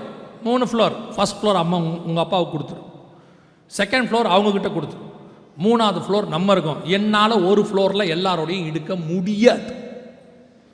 இல்லைம்மா, நாங்கள் அண்ணன் தம்பிங்க எல்லாம் ஒன்றா, உன் அண்ணனோட நீ இரு, நான் இருக்க மாட்டேன். இந்துக்களை போய் பாருங்க, எத்தனை பேர் கூட்டு குடும்பமாக நல்லா இருக்காங்க தெரியுமா? இங்கே பாருங்க, கூட்டுங்கிற பேரே கிடையாது. வந்த உடனே முதல்ல மாமியார் மாமனார் தூக்கி வெளியே போட்டுறது, ஃபஸ்ட் முதல் வேலை தூக்கி போட்டுறது. நான் தனியாக ராணி மாதிரி இருப்பேன். எந்த நாட்டுக்கு? அதில் வேற வந்த உடனே சொல்றது, எங்கள் அப்பா என்ன ராஜாத்தி மாதிரி வச்சிருந்தார். எந்த ஊருக்கு? சிலர் சிஸ்டர்ஸ் இருக்காங்க, உங்களை சொல்ல கோயம்புத்தூருக்கு வெளியே சிலர் இருக்காங்க, எப்போ பாரு வீட்டுக்காரர்கிட்ட அந்த ஆள் ஏதோ பாவம் கஷ்டப்பட்டு ஏதோ ஒன்று வாங்கிட்டு வருவான். அந்த ஆள் டேஸ்ட்டுக்கு அவன் கஷ்டப்படுறதுலேருந்து ஏதோ ஒன்று வாங்கிட்டு வருவான். வந்த உடனே எங்கள் அப்பா வாங்கி கொடுத்தா மாதிரி இல்லை. எங்கள் அப்பா எங்களை எப்படி வச்சுருந்தாரு தெரியுமா? எப்படி வச்சுருந்தாரு? ஒரு நாள் ஒரு அம்மா என்ன பண்ணி பிடிச்சி இதே மாதிரி வீட்டுக்காரர் டென்ஷன் படுத்திக்கிட்டே இருக்கு. எது சொன்னாலும் எங்கள் அப்பா மாதிரி இல்லை, எங்கள் அப்பா அந்த காலத்தில் அப்படி, எங்கள் அப்பா எங்களை இப்படி வச்சுருந்தாரு, எங்கள் அப்பா. ஒரு நாள் அவனுக்கு ரொம்ப கோவம் வந்து போச்சு. கையை பிடிச்சி தரன்னு இழுத்துட்டு அவங்க அப்பாட்ட போயிட்டான். போயிட்டு உங்கள் பொண்ணை நீங்கள் எப்படி வச்சுருந்தீங்க, எனக்கு கொஞ்ச நேரம் சொல்லி கொடுங்க. அதே மாதிரி நான் என்ன செய்கிறேன், உங்கள் பொண்ணை வச்சுக்கிறேன். ஏன்னா உங்கள் பொண்ணு எப்போ பார்த்தாலும் அப்பா வச்சுருந்த மாதிரின்னு சொல்லுது. அதனால் நீங்கள் சொல்லுங்கள், நான் அதே மாதிரி வச்சுருக்கிறேன் அப்படின்னானா. அப்போ அவங்க அப்பா சொன்னாராம், போடா பைத்தியக்காரா, இவளை வச்சுக்க முடியாதுன்றதுனால 22 வயசானவனே ஏதாவது மாப்பிளம் தான் சொல்லுங்கன்னு ஊர் ஃபுல்லாக சொல்லி வச்சேன். எல்லார்கிட்டையும் சொல்லி வச்சேன் இவளை வச்சுக்க முடியாதுன்னு. நீ தான் வந்து வாலண்டியராக மாட்டின, அவளெல்லாம் வச்சுக்க முடியாது, மரியாதை கூட்டிகிட்டு போயிடுன்ட்டார். போகும்போது திருப்பி கூப்பிட்டாரா, மாப்பிள்ளைங்க வாங்கன்னார். என்ன மாமா, இந்த கையை பிடிச்சி கொடுக்கும்போது நான் அழுதுனேன் ஞாபகம் இருக்கா? ஆமாம் மாமா, மக போதுன்னு அழுதிங்க. சீச்சே, அதுக்கு அழுல, இன்னிலேருந்து நான் தப்பிச்சிட்டேன், நீ மாட்டிக்கிட்டேன்னு உனக்காக தாண்டா அழுதேன்னார். எதுக்கு சொல்கிறேன், அவரே 22 வயசுக்கு மேலே வச்சுக்க மாட்டேன்னு யார்ட்டையாவது பிடிச்சி கொடுத்துட்டாரு. அந்த ஆள் சாவர வரைக்கும் வச்சுக்கிறான் பாவம். பெட்டியில் அனுப்புகிற வரைக்கும் ஏதோ ஒன்று பண்ணி அனுப்புகிறான். அவனால் முடிஞ்சதை வாங்கி கொடுக்குறான். எப்போ பாரு, எங்கள் அப்பா எங்களை ராணி மாதிரி வச்சுருந்தார். எந்த நாட்டுக்கு ராணியாக இருந்தீங்க? நல்லா வச்சுருந்தார், இல்லைன்னு சொல்லலை. என்றைக்கு பாருங்கள் குடும்பத்தில் இந்த கணவர்கள்கிட்டையும் அப்படி ஒரு பிரச்சனை இருக்குது. அந்த அம்மா ஏதோ யூடியூப்பை பார்த்து ஏதோ ஒன்று சமைக்குது, கொண்டு வந்து வச்ச உடனே அவனுக்கு சொல்ல தெரியாத ஒரு வார்த்தை, சொல்லக்கூடாத வார்த்தை. கற்றுக்கோங்க பிரதர்ஸ், எங்கள் அம்மா வைக்கிற மாதிரி இல்லை. ஏன் அந்த வார்த்தையை நான்லாம் சொல்லி மாட்டிக்கிட்டு இருக்கிறேன். நான் உங்களுக்கு சொல்கிறேன், கேள்வி அனுபவத்தில் சொல்கிறேன். அது வைக்கிற ரசம் விஷம் மாதிரி தான் இருக்கும். ஆனாலும் உங்கள் அம்மா அது நல்லா இருக்குன்னு சொல்லாதீங்க. அந்த அம்மாவுக்கு செம்ம டென்ஷன் ஆகுது. அதுவும் பாவம், ஏதோ அதால் கஷ்டப்பட்டு முடிஞ்சதை என்ன பண்ணுது, ஏதோ ஒன்று யூடியூப்பை பார்த்து. அது ஒரு கொடுமை, அந்த யூடியூப்பை பார்த்து ஒன்று செய்கிறதுன்னு ஒன்று இருக்குல்ல, அவன் செஞ்சுட்டு யூடியூப்காரன் உம்முன்றான். இந்த அம்மா நம்பிடுது அதை, ஓ போல அப்படின்னு. நம்ம இங்கே வா, நம்ம அதுவும் அந்த அம்மாட்ட ஒரு நல்ல குணம், செஞ்சுட்டு ஃபஸ்ட்டு நமக்காக வெயிட் பண்ணும். அவங்க சாப்பிட மாட்டாங்க, பார்த்துருக்கீங்களா? நீங்கள் வரட்டும் தான் வெயிட் பண்ண. எதுக்கு? முதல்ல லேபில் எலிக்கு தான் கொடுப்பாங்க. நிஜம். சரி, ஏதோ ஒன்று செய்கிறாங்க, செஞ்சு கொடுக்குறாங்க. இவர் உடனே எங்கள் அம்மா செய்கிற மாதிரி வராது, எங்கள் அம்மா. இந்த பிரச்சனை இந்த அதுவும் இந்த சிங்கிள் பேரண்ட்டில் வளர்கிற பையன் இருக்கான்ல, அவங்ககிட்டலாம் இந்த பிரச்சனை ரொம்ப ஜாஸ்தி. ஏன்னா அந்த அம்மா பொத்தி வளர்த்து ஏதோ ஒன்று செஞ்சு கொடுத்துருச்சா, இவங்க செய்கிறது எதுவுமே அவனுக்கு என்ன செய்ய மாட்டேங்குது, பிடிக்க மாட்டேங்குது. ஒரு நாள் என்ன ஆயிடுச்சு, இந்த அம்மா என்னென்னமோ செஞ்சு கொடுத்துருக்கு, அவனுக்கு என்ன செய்யலை, பிடிக்கல. ஒரு நாள் இவன் மனம் திரும்பிட்டு இன்றைக்கி என்ன சொல்ல போகிறோம், நம்ம அது எப்படி செஞ்சாலும் என்ன சொல்லிடுவோம், நல்லா இருக்குன்னு சொல்லிடுவோம். நம்ம மனைவியை இன்றைக்கி சந்தோஷப்படுத்திடுவோன்னு சொல்லி போய் போட்ட உடனே நல்லா இருக்குன்னு வாயில் எடுத்து வச்சு சொன்ன, வாயில் வச்சோன்னே சொல்லிட்டான், ரொம்ப நல்லா இருக்குமான்னு விட்டுச்சான் ஒரு அறை. ஏமா அடிக்கிறேன்னு கேட்டானா. பக்கத்து வீட்டுக்காரம்மாக்கிட்டேருந்து குழம்பு வாங்கி வச்சேன், இத்தனை நாள் நல்லா இல்லைன்னு சொல்லிட்டு இன்றைக்கி நீ என்ன சொல்கிற. நம்ம வேணால் அப்படி தான் மாட்டோம். கவனிங்க, குடும்பம் ஆண்டவர் கொடுத்துருக்க அழகான ஒரு விஷயம், அற்புதமான ஒரு விஷயம். 2 பேரும் ஒருமனப்பட்டு ஏதோ ஒரு காரியத்தை செய்யறதுக்கு தான் கர்த்தர் கொடுத்துருக்கிறாரு. எல்லாமே சரியாக இருக்குன்னு சொல்ல முடியாது. You must adjust. எல்லாமே அதான் ராஜாமணி பாஸ்டர் அழகாக சொல்லுவாங்க அவங்களுடைய மெசேஜில், அக்செப்ட் ஆஸ் இட் இஸ் அப்படிம்பாங்க. எப்படி இருக்குதோ என்ன பண்ணுங்கள், ஏற்றுக்கொள்ளுங்க. அதாவது அப்படி தான் இருக்கும், வேறு என்ன செய்ய முடியும்.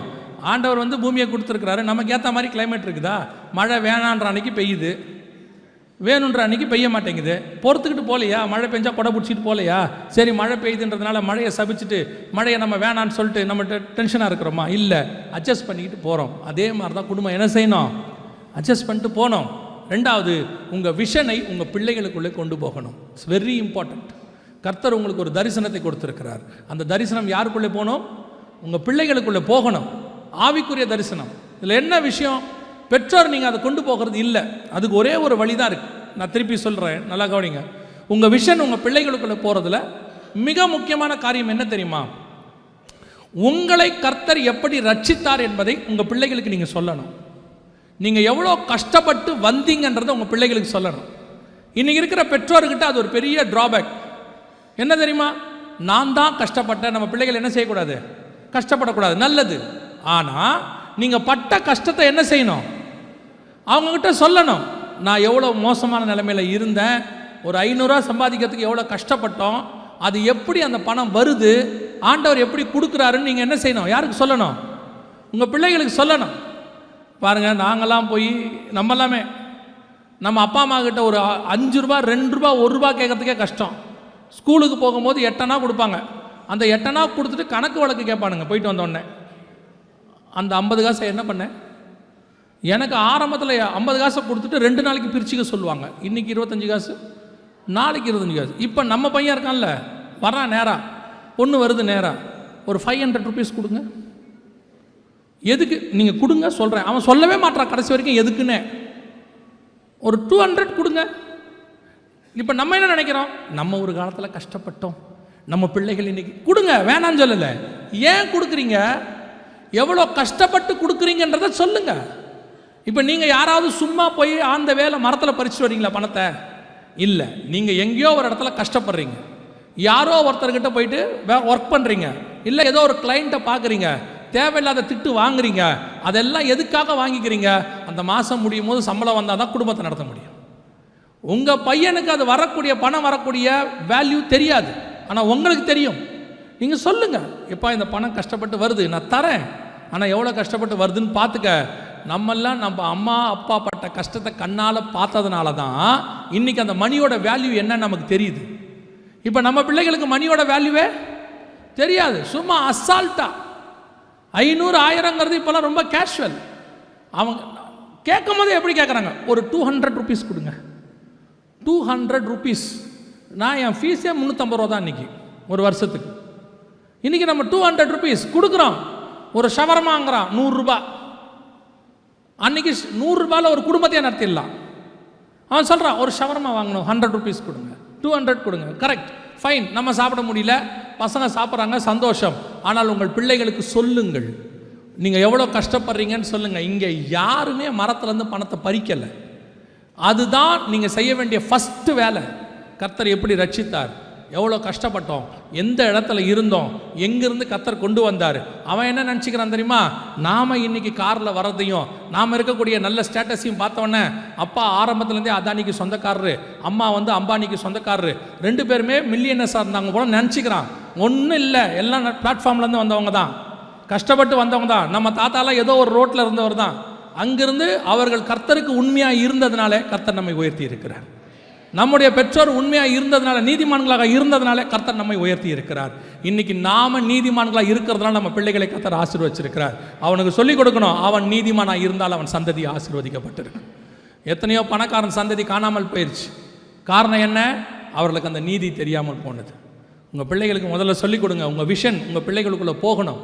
அவங்களுக்கு சொல்லிக் கொடுங்க எப்படி எப்படிலாம் ஆண்டவர் நம்ம வாழ்க்கையில். அதனால தான் ஆண்டவர் சொல்வார் இஸ்ரவேல் ஜனங்களை பார்த்து, நான் உங்களை எகிப்தினிலிருந்து விடுதலை ஆக்கினதையும் அங்கே செய்த அற்புதங்கள் எல்லாவற்றையும் ஒரு புஸ்தகத்தில் எழுதி உன் பிள்ளைகள் காதுபட வாசி. 17ஆம் அதிகாரம் யாத்ராமத்தில் வாசித்து பாருங்க. போய் அவன் சண்டை போட்டு வருவான் யோசுவா. அப்போ ஆண்டவர் சொல்வார், நீ இந்த காரியத்தை ஒரு புத்தகத்தில் எழுதி யோசுவாவின் காதுபட வாசிம்பார். எதுக்காக அப்படி சொல்றார் தெரியுமா? யோசுவாவுக்கு தெரியக்கூடாது நான் சண்டை போட்டு ஜெயிச்சேன்னு. நீ சண்டை போட்டு ஜெயிக்கல தம்பி, உனக்காக கையை உயர்த்தி கொண்டு மேலே ஒருத்தன் உட்காந்துருந்தான். அவன் கை உயர்ந்தா நீ ஜெயிச்சிருப்ப, அவன் கை தாழ்ந்தா நீ தோத்து போயிருப்ப. உன் வெற்றிக்கு நீ மட்டும் காரணம் அல்ல, உனக்கு மேலே ஒருத்தன் உட்காந்து கையை தூக்கிட்டு இருந்தான். இது தெரியணும். பிள்ளைகள் நினச்சிட்டு இருக்கிறாங்க படித்து முடிச்சாச்சுன்னா ஓகே, உடனே அடுத்த மாதம் சம்பளம். அவங்க கேட்குறாங்க, ஃப்ரெண்ட்ஸுக்கிட்ட கேட்குறாங்க, என்னடா சம்பளம்?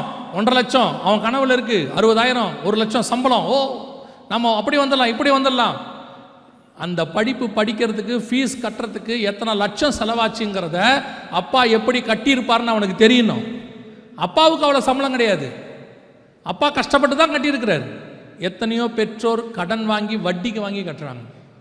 எத்தனையோ பெற்றோர் இருக்கிறத விற்று கட்டுறாங்க. எப்படியாவது பையனை படிக்க வச்சா போதும்னு நினைக்கிறாங்க. அவன் என்ன பண்ணுறான்? இது எப்படி வந்ததுன்னு தெரியாததுனால அங்கே ஹாஸ்டலில் உட்காந்துக்கிட்டு இருக்கிற செலவெல்லாம் பண்ணிக்கிட்டு மொத்த காசையும் வீணாக செலவு பண்ணிக்கிட்டு ஒரே ஒரு ஃபோன் பண்ணுவான், இல்லை மெசேஜ் அனுப்புவான், டேடி அக்கௌண்ட்டில் ஒரு 10K போட்டு விடுங்க, 5K போட்டு விடுங்க. நம்ம ஏபிசிடி வந்து கே வர்றதுக்கு ரொம்ப நாள் ஆகுது நமக்கு. அவன் டைரெக்டாக கேட்க வந்துட்டான், 10K போடுங்க, 5K போடுங்க, இமிடியேட்டாக ஜிபே பண்ணுங்க. ஜிபே பண்ணுங்க, பண்ணுறதுக்கு முன்னாடி ஃபோன் பண்ணி கேளுங்க, எதுக்கு இரு இவ்வளோ கஷ்டப்பட்டுக்கிட்டு இருக்கிறேன், கேட்டிருக்கிறேன், வரட்டும், வந்த உடனே அனுப்புகிறேன்னு சொல்லுங்கள். நான் என் பையன்கிட்ட ஒரு பழக்கம் வச்சுருக்கிறேன், அவன் எது கேட்டாலும் உடனே வாங்கி கொடுக்கறது இல்லைன்னு. இந்த மெசேஜ் அவனுக்கு போயிடக்கூடாது. பழக்கம் வச்சுருக்கேன், உடனே வாங்கி கொடுக்கறது இல்லை, ரொம்ப நாளாக அதை மெயின்டைன் பண்ணுறேன். அவன் எது கேட்டாலும் பார்க்கலான்னு தான் சொல்லுவேன். அவனே சொல்லுவான், நான் இப்போ சொல்கிறேன், நீங்கள் எப்போ வாங்கி கொடுக்குறீங்களோ வாங்கி கொடுங்கம்பா. என்ன காரணம் தெரியுமா? வாங்கி கொடுக்க முடியும், என்னிடத்துல காசும் இருக்கிறது. ஆனால் அவன் நினச்சிடக்கூடாது கேட்ட உடனே அப்பா எடுத்து கொடுப்பாடுறான்னு. ஏன்னா எனக்கு வர காசு மரத்துலேருந்து வரல, எங்கேயோ போய் நான் 2 மணி நேரம் கத்தனா மட்டும்தான் எனக்கு காசு. நான் ப்ராக்டிக்கலாக சொல்கிறேன். ஆண்டவர் கொடுக்குறாரு ஆஃபரிங், அது வேறு விஷயம். எங்கேயோ போய் ஏதோ ஒரு இடத்துல 2 மணி நேரம் கத்தணும். இப்போ நான் பாஸ்டர்கிட்ட வந்துட்டு நான் ஜாலியாக உட்காந்து பேசிட்டு போனால் யாரும் ஆஃபரிங் கொடுக்க மாட்டாங்க. அவங்க எதிர்பார்க்குறாங்க, இங்கே ஒரு மீட்டிங் நடத்தணும், இங்கே ஒரு ரிசல்ட் வரணும்னு. அதை ஆண்டவர் செய்யணும், அதெல்லாம் கர்த்தர் செய்கிறார். ஆனால் என்னுடைய வேலை என்ன? நான் ப்ரிப்பேர் பண்ணி வந்து பேசி 2 மணி நேரம் கத்தினா தான் ஒரு ஆஃபரிங் கொடுப்பாங்க. அது அவனுக்கு தெரியணும். ஏதோ ஒரு இடத்துல அந்த ஆள் போய் கத்திட்டு வந்து எனக்கு காசு கொடுக்குறான்னு. இன்றைக்கி பிள்ளைகளுக்கு ஒன்றுமே தெரிய மாட்டேங்குது. அப்பா என்ன செய்கிறாரு, ஏது செய்கிறாரு ஒன்றும் தெரில. அதை விட ரொம்ப முக்கியமாக சொல்கிறேன், பிள்ளைகள் கவனிங்க. உன் தாய் வேலைக்கு போகிறவளா இருந்தால்னா நீ 1 ரூபா கூட பார்த்து தான் செலவு பண்ணணும். ஏன்னா அவள் வெளியே போயிட்டு வீட்டுக்குள்ளே வர்றதுக்குள்ளே அவள் படுற கஷ்டம் அவளுக்கு மட்டும்தான் தெரியும். அந்த ஆஃபீஸில் அவள் படுற வேதனை என்ன, அத்தனை பேருக்கு நடுவில் உட்காந்து எப்படி வேலை பார்க்குறா, உங்கள்கிட்ட எதையுமே அவங்க சொல்ல மாட்டாங்க. அதுதான் இந்த அம்மாக்கள் அப்பாக்கிட்ட இருக்கிற பிரச்சனை. அந்த ஆஃபீஸில் ஒரு பெண் தனியாக வேலை பார்க்குறதுங்கிறது, அதுவும் இந்த மாதிரி நாட்டில் வேலை பார்க்குற மாதிரி கொடுமை வேறு ஒன்றுமே கிடையாது. ஆனால் அதையெல்லாம் பொறுத்துக்கிட்டு பிள்ளைங்க படிப்புக்காக அது காலையில் ஓடி வருதில்ல, அப்படிப்பட்ட பெற்றோர் வச்சிருக்கிற பிள்ளைகள், உன் தாயினுடைய காசு 1 ரூபா கூட நீ பார்த்து தான் செலவு பண்ணணும். விளையாட்டுக்கு செலவு பண்ணிடாது. ஏன்னா அது உன் தாயினுடைய கண்ணீரும் வேதனையும் அவமானமும் சேர்ந்தது அது. ஏன்னா அவள் ஆஃபீஸில் எவ்வளோ கஷ்டப்படுறான்றது அவளுக்கு மட்டும்தான் தெரியும். இன்றைக்கி பிள்ளைகளுக்கு உங்கள் விஷனை கொண்டு போங்க, உங்கள் கஷ்டத்தை கொண்டு போங்க, நீங்கள் படுற பாடுகளை கொண்டு போங்க. அவன் ஏதோ கேஷுவலாக நினச்சிட்டு இருக்கிறாங்க. பெண் பிள்ளைகள் அங்கேருந்து வருது, மம்மி ஒரு சுட்டிதார் 3000 rupees அந்த பெற்றோர் வாங்கி தராங்க. ஆனால் அந்த அம்மா 300 ரூபா புடவை தான் கட்டும். அந்த அம்மா நினைக்குது இது நமக்கு போதும். நீங்கள் பிள்ளைகள் நல்லா இருக்கணும்னு நினைக்கிறீங்க, உங்கள் விஷனை மட்டும் உங்கள் பிள்ளைகளுக்குள்ளே கொண்டு போயிருங்க. நோவா செய்த பெரிய ப்ளஸ், தன்னுடைய விஷனை தன் பிள்ளைகளுக்குள்ளே கொண்டு போயிட்டான். 100 வருஷம் தன் மருமகளோடும் மகன்களோடும் மனைவியோடும் சேர்ந்து வேலையை கட்டினான். கடைசியாக நோவா செய்த காரியம் என்ன? நான் சொல்லிட்டு முடிக்கிறேன், வாசிங்க. பேதுருவின் புஸ்தகம் 1 பேதுரு 2 பேதுரு 2ஆம் அதிகாரம் 5வது வசனத்தை வாசி. பூர்வ உலகத்தையும் தப்பவிடாமல் நீதியை பிரசங்கித்தவனாகிய நோவா முதலான 8 பேரை காப்பாற்றி அவபக்தி உள்ளவர்கள் நிறைந்த உலகத்தின் மேல் ஜலப்பிரளயத்தை வரப்பண்ணி. போதும். வசனம் என்ன சொல்லுது? நோவா செய்த 3வது முக்கியமான காரியம் என்னது? நீதியை பிரசங்கித்தவனாகிய நோவா. கடைசியாய் ஒவ்வொரு ஆவிக்குரியவர்களுக்கும் கர்த்தர் கொடுத்திருக்கிற வேலையை கட்டுவது என்பது டாஸ்க். அது ஆண்டவர் சொன்ன வேலை, அதை நம்ம செய்கிறோம். ஆனால் அதை விட முக்கியம், அதோடு கூட சேர்ந்து செய்ய வேண்டிய இன்னொன்று முக்கியம் என்ன அப்படின்னா, சுவிசேஷம் அறிவித்தல் உங்கள் மேல் விழுந்த கடமையாக இருக்கிறது. ஆண்டவர் வேலையை செய்ய சொல்லிட்டார், அவன் குடும்பத்தை போக சொல்லிட்டார். அவன் குடும்பத்தை ரட்சிக்கிற வேலையை அவன் செஞ்சுட்டான். எல்லாரையும் உள்ள கூட்டு வர வேலையை செஞ்சுட்டான், செஞ்சுக்கிட்டே இருக்கான். ஆனால் அதோடு அவன் நிறுத்தவில்லை, அதோடு இன்னொன்று செஞ்சான். என்ன செஞ்சான்? நீதியை பிரசங்கித்தவனாகி. நாங்கள் ஆண்டவரை ஏற்றுக்கொண்ட புதுசில் எங்களுக்கு சுவிசேஷம் சொல்லுங்கன்னு யாரும் சொல்லவே இல்லை. சுவிசேஷம் சொல்லுங்கன்னு யாரும் சொல்லவே இல்லை. எங்களுக்கு கிறிஸ்துவின் அன்பு வந்த உடனே நாங்களே போய் இயேசுவை பற்றி சொன்னோம். சைக்கிளில் தான் போவோம். யாராவது லிஃப்ட் கேட்டாங்கன்னா இறக்கி விட்றதுக்குள்ளே காஸ்பல் சொல்லிவிடுவோம். முடிவெட்டுற கடைக்கு போவோம், அவர் முடி வெட்டிகிட்டே இருப்பார், அவருக்கு சுவிசேஷம் சொல்லி அவரை சர்ச்சைக்கு கூப்பிட்டு போயிடுவோம். அது யாரும் எங்களுக்கு சொல்லிக் கொடுக்கல சுவிசேஷம் சொல்லுன்னு. அது எங்கள் மேல் விழுந்த கடமை. பவுலை பாருங்க, ரட்சிக்கப்பட்டார், கண்ணு இதாயிருச்சு, ஒரு வீட்டில் இருக்கிறாரு. ஆண்டவர் அனனியாவை அனுப்புகிறாரு. அனனியாவை அனுப்பி சுகமாக்கிட்டார். சுகமாக்கின உடனே அவன் பலப்பட்டு, வசனம் சொல்லுது, அவன் பலப்பட்ட உடனே, அந்த வார்த்தை இருக்கும் அழகா, பலப்பட்ட உடனே அவன் புறப்பட்டு போய் இயேசுவே கிறிஸ்து என்று பிரசங்கிக்க தொடங்கினான். யாரும் அவங்ககிட்ட சொல்லலை பிரசங்கம் பண்ண சொல்லி, யாரும் அவன்கிட்ட சொல்லலை சுவிசேஷம் சொல்ல சொல்லி. சுவிசேஷம் அறிவித்தல் உங்களுடைய டியூட்டி, யூ மஸ்ட் டூ. நீங்கள் சரியாய் ரட்சிக்கப்பட்டிருக்கிறீர்கள் என்பதற்கான ஒரு அடையாளம் என்ன தெரியுமா? நீங்கள் சுவிசேஷம் சொல்லுவீர்கள். எப்படி அப்படின்னு கேட்டால், நீங்கள் சரியாக ரட்சிக்கப்பட்ட உடனே, ஆண்டவரை ஏற்றுக்கொண்ட உடனே உங்களுக்குள்ளே ஒரு சந்தோஷம் வரும். அதுக்கு பேர் ரட்சண்ய சந்தோஷம். 51ஆம் சங்கீதத்தில் தாவீது சொல்கிறாரு, நாம் ரட்சிப்பின் சந்தோஷம்னு சொல்லுவோம். நம்ம பாவம் மன்னிக்கப்பட்ட உடனே நமக்குள்ள ஒரு சந்தோஷம் வரும். இந்த சந்தோஷத்தினுடைய தன்மை என்னன்னா, இது அந்த சந்தோஷத்தை வைத்து கொள்ள சொல்லாது, உடனே யாருக்கிட்டையாவது சொல்லும். அதுதான் நம்ம ஆத்மாவுடைய சுபாவம். நேச்சுரலாக நம்ம ஆத்மாவுக்கு இருக்கக்கூடியதான ஒரு சுபாவம் அது. இப்போ ஒரு உதாரணமாக இது நான் உங்களுக்கு வேறு விஷயத்தில் சொல்கிறேன், ஈஸியாக தெரியும் பாருங்கள். இப்போ நீங்கள் ஒரு பொருள் வாங்க போகிறீங்க, அல்லது ஒரு பொருளை நீங்கள் வந்துட்டு வாங்கிட்டு வரீங்க, சீப்பாக இருக்குது, நல்லா இருக்குது. உடனே நீங்கள் என்ன பண்ணுவீங்கன்னு கேட்டிங்கன்னா, யாருக்கிட்டையாவது அடுத்து பேசுகிறவங்கக்கிட்ட அவங்க கேட்கவே மாட்டாங்க, நீங்களாக சொல்லுவீங்க, நான் இப்படி ஒன்று வாங்கினேன், ரொம்ப சீப்பு, நல்லா இருக்குது, அந்த கடையில் இருக்குது. இப்போ அந்த கடைக்காரவங்ககிட்ட சொல்ல சொன்னாரா? இல்லை. யாராவது உங்களை கேட்டாங்களா? உங்கள் ஆத்மாக்குள்ளே எது சந்தோஷமாக இருக்குதோ அது ஃபஸ்ட்டு வெளியே வரும். அதனால தான் வசனம் சொல்லுது, இருதயத்தின் நிறைவினால் வாய் பேசும். அப்போ ரட்சிக்கப்பட்ட உடனே உங்கள் சந்தோஷம், ரட்சணிய சந்தோஷம் வந்த உடனே அது யாருக்கிட்டையாவது என்ன செய்ய சொல்லும், பகிர்ந்து கொள்ளணும், ஷேர். இப்போ பாருங்கள், உலகத்தான் சொல்கிறான், எதுக்கு எடுத்தாலும் ஷேர் பண்ணுன்னு. ஃபஸ்ட்டு ஷேர் பண்ணுன்னு சொன்ன ஆளே நம்ம ஆள் தான். போய் சகல ஜாதிகளுக்கும் சுவிசேஷத்தை, இது ரொம்ப முக்கியம். உங்கள் ரட்சிப்போட கனெக்ட் ஆனது அது. சரியாக ரட்சிக்கப்பட்டால் சுவிசேஷம் சொல்லுவீங்க. சுவிசேஷம் சொல்ல உங்களுக்கு ஆசை வரலன்னா உங்கள் ரட்சிப்பில் ஏதோ பிரச்சனை இருக்குது. சில ஆட்கள் இருக்கிறாங்க, அதை பெருமையாக வேற சொல்லுவாங்க. என்ன சொல்லுவாங்க தெரியுமா? நான் ஆண்டவரை ஏற்றுக்கொண்டதுலதுங்க, நேராக சர்ச்சுக்கு போவேன், பின்னாடி ரோவில் உட்காருவேன், கடைசி ஜெபத்தில் எழுந்திரிச்சு வீட்டுக்கு போயிடுவேன். நான் போகிறதும் தெரியாது, வர்றதும் தெரியாது. எதுக்கு அப்புறம் வரீங்க? எதுக்கு வரீங்க? உங்களால் ஆண்டவருக்கு என்ன பிரயோஜனம்? உங்களுக்கு ஆண்டவரால் பிரயோஜனம். நீங்கள் வரீங்க, உங்களால் ஆண்டவருக்கு என்ன பிரயோஜனம்? நீங்கள் என்ன பண்ணீங்க? யாராவது கஷ்டம்னு வந்து சொல்லுவான், அவங்ககிட்ட கூட இயேசுவை பற்றி சொல்ல மாட்டீங்க. யாராவது சொல்லுவான், வியாபாரத்தில் ரொம்ப நஷ்டமாயிருச்சு, நான் தற்கொலை பண்ணிக்கலான்னு இருக்கிறேன், அவனுக்கு உட்காந்து அட்வைஸ் கொடுப்பாங்க, கவலைப்படாத, இதே மாதிரி பிஸ்னஸை வேறு மாதிரி பண்ணலாம், அதை பண்ணலாம், இதை பண்ணலாம். அவனுக்கு ஏன் ஆண்டவர் அவனை அனுப்புனார் தெரியுமா? அவனுக்கு பிஸ்னஸ் ஐடியா கொடுக்க ஆள் இல்லைன்னு உங்ககிட்ட அனுப்பலை, ஆனால் நீங்கள் மட்டும்தான் அவனுக்கு இயேசுவை பற்றி சொல்ல முடியும். அதுக்கு தான் கர்த்தர் உங்ககிட்ட அனுப்பினார். அவங்ககிட்ட உட்காந்து என்ன பண்ணிட்டு இருப்பாங்க? பிஸ்னஸ் ஐடியா கொடுப்பாங்க. ஒருத்தர் வந்து சொல்லுவாங்க, ரொம்ப உடம்பு முடியல, டாக்டர்கிட்ட போனோம், ஒன்றும் முடியாதுன்ட்டாங்க, என்ன பண்ணுறதே தெரில. உடனே இவர் சொல்வார், கர்நாடகாவுக்கு பக்கத்தில் ஒருத்தர் பச்சையில் கொடுக்குறாரு. இவர் என்னமோ நாட்டு வைத்தியர் மாதிரி. எதுக்கு ஆண்டவர் உங்ககிட்ட அனுப்புனார் தெரியுமா? அவன் சொல்கிறான், டாக்டர்கிட்ட போனால் சரியாகல. நம்ம சொல்லணும், ஒரு வேளை டாக்டர் சுகமாக கொடுக்க முடியலையா, டோன்ட் வரி, சுகமளிக்கிற தேவன் ஒருத்தர் இருக்கிறாரு, எங்கள் சர்ச்சுக்கு வாங்க, அங்கே ஹீலிங் மீட்டிங் நடக்குது, உங்களை சுகமாக்குவாங்கன்னு சொல்கிறதுக்கு, அதுக்கு தான் ஆண்டவர் அனுப்புனார். இவர் உக்காந்துக்கிட்டு அவருக்கு என்ன பண்ணுவார்? நீங்கள் சுடுதண்ணியில் வேணால் கொஞ்சம் வெந்தயத்தை போட்டு குடிச்சு பாருங்களேன், இவர் டாக்டர் ஆயிடுவார் உடனே. எதுக்கு ஆண்டவர் அனுப்புனார்? இயேசுவை பற்றி சொல்கிறதுக்கு. வாய்ப்பு நீ தான் போய் சொல்ல மாட்டேன் யாருக்கிட்டையும் சுவிசேஷம். ஆள் வருது இல்லை, வர்றவங்ககிட்டயாவது சொல்லாமல்ல. ஆண்டவரை பற்றி பேசுறதுன்னா அவ்வளோ கசப்பு. ஆஃபீஸில் அத்தனை பேர் இருக்கிறாங்க, யாருக்கிட்டையாவது சுவிசேஷம் சொன்னீங்களா? இவர் அப்படியே பெரிய நியாய தீர்ப்பு சொல்லிடுவார். என்ன சொல்லுவார் தெரியுமா? அவங்கெல்லாம் சொன்னால் கேட்க மாட்டாங்க, அவங்களாம் ரொம்ப மோசமான ஜனங்க. ஏன்னா இவர் பெரிய நீதிமான்.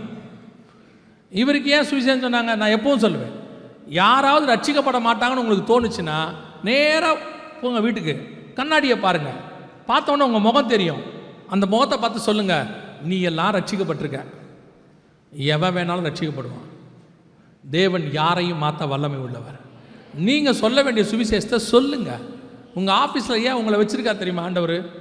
நீங்கள் சொல்கிறீங்க ஒருத்தர் கூட இயேசுவை ஏற்றுக்கலைங்க, நான் மட்டும் ஒரு ஆள் அங்கே இருக்கேன், அதுக்கு தான் வச்சுருக்காரு. உங்கள் ஒரு ஆள் மூலமாக உங்கள் முழு ஆஃபீஸையும் ரட்சிக்க தேவன் வல்லமை உள்ளவராக இருக்கிறார். சுவிசேஷம் அறிவித்தல் உங்கள் மேல் விழுந்த கடமை. பரலோகத்துக்கு போகும்போது உங்கள் கூட எதுவுமே வராது, பூமியிலேருந்து நீங்கள் வச்சுருக்கிறது எதுவும் வராது. நீங்கள் வச்சுருக்கிற எவ்வளோ காஸ்ட்லி ஷர்ட்டு, பேண்ட்டு, செல்ஃபோனு, சிலர்லாம் பார்த்தீங்கன்னு சொன்னால் 100 புடவை 200 புடவை வச்சுட்டு அப்படியே திறந்து பார்க்கறது, அதில் ஒரு சந்தோஷம். எந்த புடவையை கட்டுறதுன்னு வேற சந்தேகம். சகோதரிமார்கள்லாம் ஒரு நாளைக்கு 2 தடவை 2 பெட்டிக்கு முன்னாடி நிற்பாங்க, ஒரு 5 நிமிஷம். ஒன்று காலையில் 7:30 மணிக்கு ஃப்ரிட்ஜை திறந்துட்டு அப்படியே நிற்பாங்க, அப்படியே பார்த்துக்கிட்டே இருப்பாங்க. எதுக்கு பார்க்குறாங்க தெரியுமா? ஏன்னா அது உள்ளே இருக்கிறது எப்போ வச்சதுன்னு அவங்களுக்கே மறந்துடுச்சு. அங்கே இருந்துட்டு வீட்டுக்காரர்கிட்ட ஒரு சவுண்டு கொடுப்பாங்க, தேங்காய் சட்னி வேணுமா அப்படின்னு. என்ன அர்த்தம்? சூடு பண்ண போகிறேன்னு அர்த்தம். இப்போல்லாம் கணவர்கள் உஷாராயிட்டான். தேங்காய் சட்னி வேணுமா, நான் டிஃபன் வேணான்றான். தேங்காய் சட்னி வேணாம் இல்லை, அவன் என்ன சொல்கிறான்? டிஃபனே வேண்டாம் விடு. எதுக்கு உயிரை பணையம் வைப்பானே? நிறைய பேர் ஃப்ரிட்ஜில் உள்ளே வச்சுதான் அந்த அம்மா என்னைக்கு வச்சதுன்னே மறந்துருச்சு. அப்புறம் யோசிக்குது, இது நம்ம கல்யாணம் பண்ண புதுசில் வச்சது, இது முதல் குழந்தை பிறக்கும் போது வச்சது, எடுக்கவே இல்லை. அது 2வது பெட்டி எங்கே தெரியுமா? பீரோவில். குளிக்க போகிறதுக்கு முன்னாடி எதை பார்க்கலாம், எதை கட்டலாம், இப்படி திறந்துட்டு பார்த்துட்டே நிற்கிது. எதையும் கட்ட மனசும் வராது. அப்புறம் எதை கட்டுறது, எது முன்னாடி வந்து வெளியே விழுதோ அதான் தேவசித்தம். இன்னைக்கு அவங்க வீட்டில் விழும் போல எவ்வளோ சந்தோஷமாக சிரிச்சார் பாருங்க. அவ்வளோ இருக்குல்ல, எதுவும் வராது. பெட்டிக்குள்ளே எதையும் வச்சு என்ன செய்ய மாட்டான், அனுப்ப மாட்டான். உங்களுக்கு நீங்கள் படுத்த பிறகு என்ன செய்வான் தெரியுமா? பெட்டியில் இருக்கிறதுலையே ரொம்ப சீப்பான புடவை ஒன்று கட்டி விடுவான். கட்டி விட்டு என்ன சொல்லுவான் தெரியுமா? அவங்க ரொம்ப சிம்பிள், அவங்களுக்கு கிராண்டாக இருக்கவே பிடிக்காது. இருக்கிற கம்மல் கம்மல் எல்லாத்தையும் கழட்டிடுவான். அதை விட பெரிய கொடுமை, போட்டிருந்த கம்மல் மாதிரியே ஒரு டூப்ளிகேட் வாங்கி வச்சுருக்கான், உங்களை போட்டு அனுப்பிடுறான். நல்லா புரிஞ்சுக்கோங்க, நீங்கள் வச்சிருக்கிற எதுவும் பரலோகத்துக்கு வராது, ஒன்றுத்தையும் விட மாட்டான். ஆனால் நீங்கள் பரலோகத்துக்கு ஒன்று பூமியிலேருந்து கொண்டு போக முடியும். நீங்கள் சம்பாதிக்கிற ஆத்மாவை தைரியமாய் கொண்டு போக முடியும். பரலோகத்தில் அது உங்கள் சொத்தாக இருக்கும், உங்கள் அசட்டாக காணப்படும். அப்போ எவ்வளோ சுவிசேஷம் சொல்லணுமோ அவ்வளோ சொல்லுங்கள். சொந்தக்காரங்களுக்கு சொல்லணுமா சொல்லுங்கள், நண்பர்களுக்கு சொல்லணுமா, கூட வேலை பார்க்குறவங்க சொல்லணுமா சொல்லுங்கள். ஒருவேளை அவன் அக்செப்ட் பண்ணல, அது அவன் இஷ்டம். தண்ணி மேலே விதை போட வேண்டியது மட்டும்தான் நம்ம வேலை, விளைய செய்கிறது கர்த்தர். நீங்கள் என்ன செய்யுங்க, ஒரு இன்விடேஷன் கொடுங்க. இப்போ உங்கள் சர்ச்சில் நிறைய ஸ்பெஷல் மீட்டிங் வைக்கிறீங்க, ஒரு இன்விடேஷன் கொடுங்க. இந்த மாதிரி ஒரு ஸ்பெஷல் மீட்டிங் வச்சுருக்காங்க, வருஷத்துக்கு ஒரு தடவை தான் இந்த மாதிரி நடக்கும், எங்கள் சர்ச்சுக்கு வாங்கன்னு கூப்பிடுங்க. ஒரு இன்விடேஷன், சும்மா ஒரு ஈவினிங் வர சொல்லுங்கள். யாருக்கு தெரியும், அன்று அவர்களை ரட்சிக்க கர்த்தர் வல்லமை உள்ளவராக இருக்கிறார். அந்த ஆத்மாவை கர்த்தர் உங்கள் கணக்கிலே வைத்துக் கொள்வார். அல்லேலூயா. நீங்கள் இன்விடேஷன் கொடுக்கறதுல உங்களுக்கு என்ன இருக்குது? நீங்கள் கூட்டிட்டு மட்டும் வாங்க. அந்திரேயா போய் கூட்டிட்டு மட்டும் வந்தான் பேதுருவை. மேசியாவை கண்டோம். பேதுருவை ரட்சிக்க வேண்டியது இயேசுவோட இல்லை, ஜஸ்ட் நம்ம ஒரு மெசேஞ்சர் மாதிரி, கொரியர் பாய் மாதிரி ஆத்மாவை தேவ சமூகத்துக்கு கொண்டு வர வேண்டியது நம்ம வேலை. அதை ரட்சிக்கிறது கர்த்தர் கரத்தில் இருக்குது. ஏன் அதை செய்ய மாட்டீங்க? உங்கள் பக்கத்து வீட்டுக்காரங்களை பாருங்கள், அவங்ககிட்ட இருந்து ஒரு விஷயத்தை கற்றுக்கோங்க. புறஜாதியார் இந்துக்கள் இருக்கிறாங்களே, அவங்ககிட்ட கற்றுக்குங்க. நான் சொல்லிட்டு முடிக்கிறேன், கவனிங்க. அந்த இந்துக்கள் எல்லாம் இருக்காங்க, அவங்க கோயிலுக்கு போவாங்க.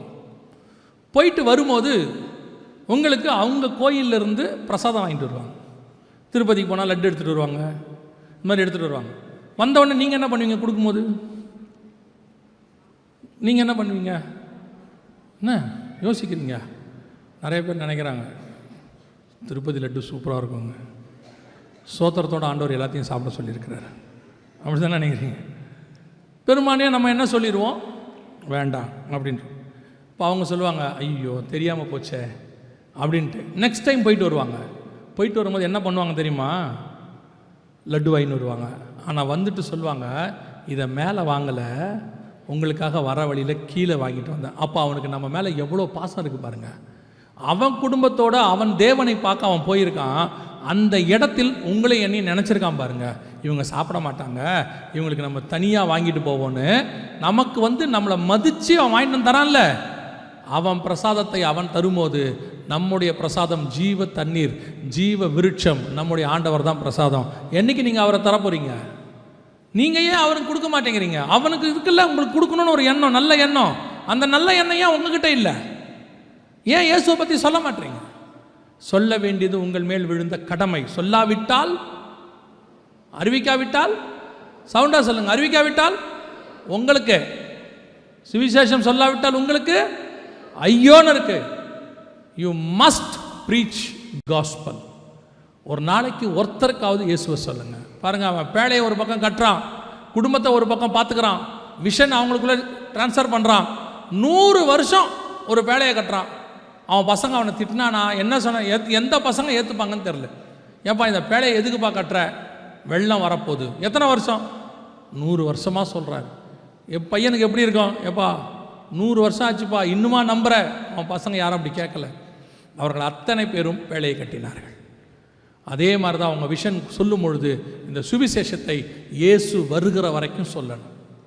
நீங்கள் சொல்லுங்கள், உங்கள் குடும்பத்தை கர்த்தர் ரட்சிக்க வல்லமை உள்ளவராக இருக்கிறார். நோவாவின் குடும்பத்தை ஏன் கர்த்தர் ரட்சித்தார்னா சும்மா இல்லை. முதலாவது, நோவா கர்த்தர் சொன்ன காலத்தில் நீதிமானாக இருந்தான். 2வது, தன் குடும்பத்தை ரட்சிப்பதற்கான வேலையை பார்த்தான். 3வது, தன்னுடைய தரிசனத்தை தன் பிள்ளைகளுக்குள்ளே கொண்டு போனான். 4வது, அவன் சுவிசேஷம் அறிவிக்கிறவனாய் இருந்தான்.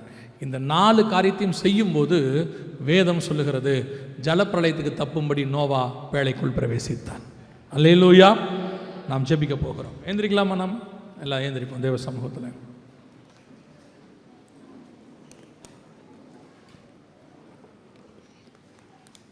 எல்லாம் கண்களை மூடுவோம்.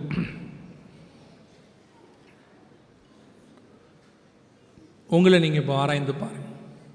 முதலாவது, தேவன் பார்வைக்கு நீங்கள் நீதிமான்களாக இருக்கிறீங்களா? இயேசுவின் இரத்தத்தாலே கழுவப்பட்ட அத்தனை பேருமே நீதிமான் தான், பைபிள் அப்படி தான் சொல்லுது. ஆனால் அதற்கு நீங்கள் தகுதி உள்ளவர்களாக நாம் இருக்கிறோமா? கர்த்தர் கழுவிட்டார், நம்மளை நீதிமான் ஆக்கிட்டார். ஆனால் நாம் அதுக்கு தகுதி உள்ளவங்களாக இருக்கிறோமா? தொடர்ந்து நாம் நீதிமான்களாக முடிவு பரியந்தம் நிலைநிற்கிறவனே ரட்சிக்கப்படுவான். நாம் தொடர்ந்து நீதிமான்களாக இருக்கிறோமா? இல்லை விழுந்து விழுந்து எழுந்திருக்கிறதுக்கு சூழ்நிலைகள் மேலே நம்ம காரணத்தை சொல்லிகிட்டு இருக்கிறோம். அவங்க அப்படி பண்ணிட்டாங்க, இவங்க இப்படி பண்ணிட்டாங்க, அவங்களால தான் நான் பாவம் செஞ்சேன், இவங்க என்னை விழ பண்ணிட்டாங்க, இவங்க தான் நான் வீழ்ச்சிக்கு காரணம். யாரும் யாரையும் ஒன்றும் செய்ய முடியாது நீங்கள் ஸ்ட்ராங்காக இருக்கிற வரைக்கும். எப்பேற்பட்ட பாபிலோனிலும் தானியேலால் வைராக்கியம் உள்ளவனாய் நிற்க முடியும். ராஜாவினுடைய போஜன பந்தியிலே தன்னை தீட்டுப்படுத்தாதபடிக்கு அவனால் பாதுகாத்து கொள்ள முடியும். போர்த்திபாரின் வீட்டிலே யோசேப்பினால் உண்மை உள்ளவனாய் இருக்க முடியும். நாசரேத்தில் இயேசு கிறிஸ்துவால் உண்மை உள்ளவராய் இருக்க முடிஞ்சிச்சு. நம்மளாலையும் முடியும். Don't blame the circumstances, situations. எதையும் பிளேம் பண்ணாதீங்க. You can. ஃப்ரெண்ட்ஸ் அப்படி பண்ணுறாங்க, ஃப்ரெண்ட்ஸ் இதை செய்கிறாங்க, அவங்கெல்லாம் சேர்ந்து அப்படி பண்ணாங்க, பண்ணட்டும். நீங்கள் முடியாதுன்னு சொல்லுங்கள். முதல் 2 நாள் கொஞ்ச நாள் உங்களை அவங்க ஒதுக்கி வைக்கிற மாதிரி இருக்கும். ஒரு நாள் வரும், உங்கள் பின்னே ஒரு பெரிய கூட்டத்தை வருவதற்கு கர்த்தர் ஏற்பாடு செய்வார். உங்கள் நீதிக்கு அவங்க வருவாங்க, உங்கள் வெளிச்சத்துக்கு வருவாங்க. இருளுக்கு நேராக போகிறவங்களுக்கு மத்தியிலேயே நிறைய பேர் போனாங்கன்னா வெளிச்சத்துக்கும் நிறைய பேர் வருவாங்க. 2வது, உங்கள் குடும்பத்துக்காக ஜெபம் பண்ணுங்க, உங்கள் பிள்ளைகளுக்காக ஜெபிங்க. உங்கள் தரிசனம் உங்கள் பிள்ளைகளுக்குள்ளே போகணும்னு பாருங்கள். முதல் உங்கள் சுவிசேஷம் உங்கள் குடும்பத்துக்கு தான். உங்கள் முதல் ஆத்மா உங்கள் குடும்பம் தான். கர்த்தர் ஃபஸ்ட்டு உங்ககிட்ட கேட்க போகிறது உங்கள் குடும்பத்தை பற்றி தான். அடுத்து தான் உங்ககிட்ட கொடுத்த ஊழியம். ரட்சிக்கப்படாத பிள்ளைகள் இருந்தால் ஜெபம் பண்ணுங்க. ரட்சிக்கப்படாத கணவனோ மனைவியோ இருந்தால் ஜெபம் பண்ணுங்க. கர்த்தர் ரட்சிக்க வல்லமை உள்ளவராக இருக்கிறார். உங்கள் நிமித்தம் அவர்களை ரட்சிப்பார். நோவாவின் நிமித்தம் அவன் குடும்பத்தை ரட்சித்தார். கடைசியாக உங்கள் சுவிசேஷம் அறிவித்தல், அது உங்கள் மேல் விழுந்த கடமை. ஒரு நாளைக்கு ஒருத்தருக்காவது இயேசுவை பற்றி சொல்லணும். சொல்லாமல் தூங்கக்கூடாது. அப்படி ஒரு தீர்மானம் எடுக்கணும். இன்றைக்கி உண்மை அறியாத ஒருத்தருக்கு நான் ஒரு தடவையாவது இயேசுவை சொல்லுவேன்னு தீர்மானம் எடுக்கணும். 4 காரியங்களை மனதில் வைத்துக் கொள்ளுங்க. நாம் ஜெபிக்க போகிறோம். சர்வ வல்லமை உள்ள எங்கள் ஆண்டவரே, நீர் வரும்பொழுது உமக்கு முன்பாக நிற்க பாத்திரவான்களாக இருக்கும்படிக்கு ஒவ்வொரு நாளும் ஆண்டவரே நாங்கள் எங்களை சுய பரிசோதனை பண்ணிக்கொள்ள, நீதிமான்களாய் நிற்க, சுவிசேஷம் அறிவிக்க எங்களுக்கு கிருபை தாங்கப்பா. எங்களை நம்பி கொடுத்த குடும்பத்தையும் சபையையும் ஊழியத்தையும் பத்திரமாய் கொண்டு வந்து உம்முடைய சமூகத்தில் சேர்க்க கிருபை தாரும். ஆசீர்வதியும் வழி நடத்தும். இயேசுவின் நாமத்தில் பிதாவே.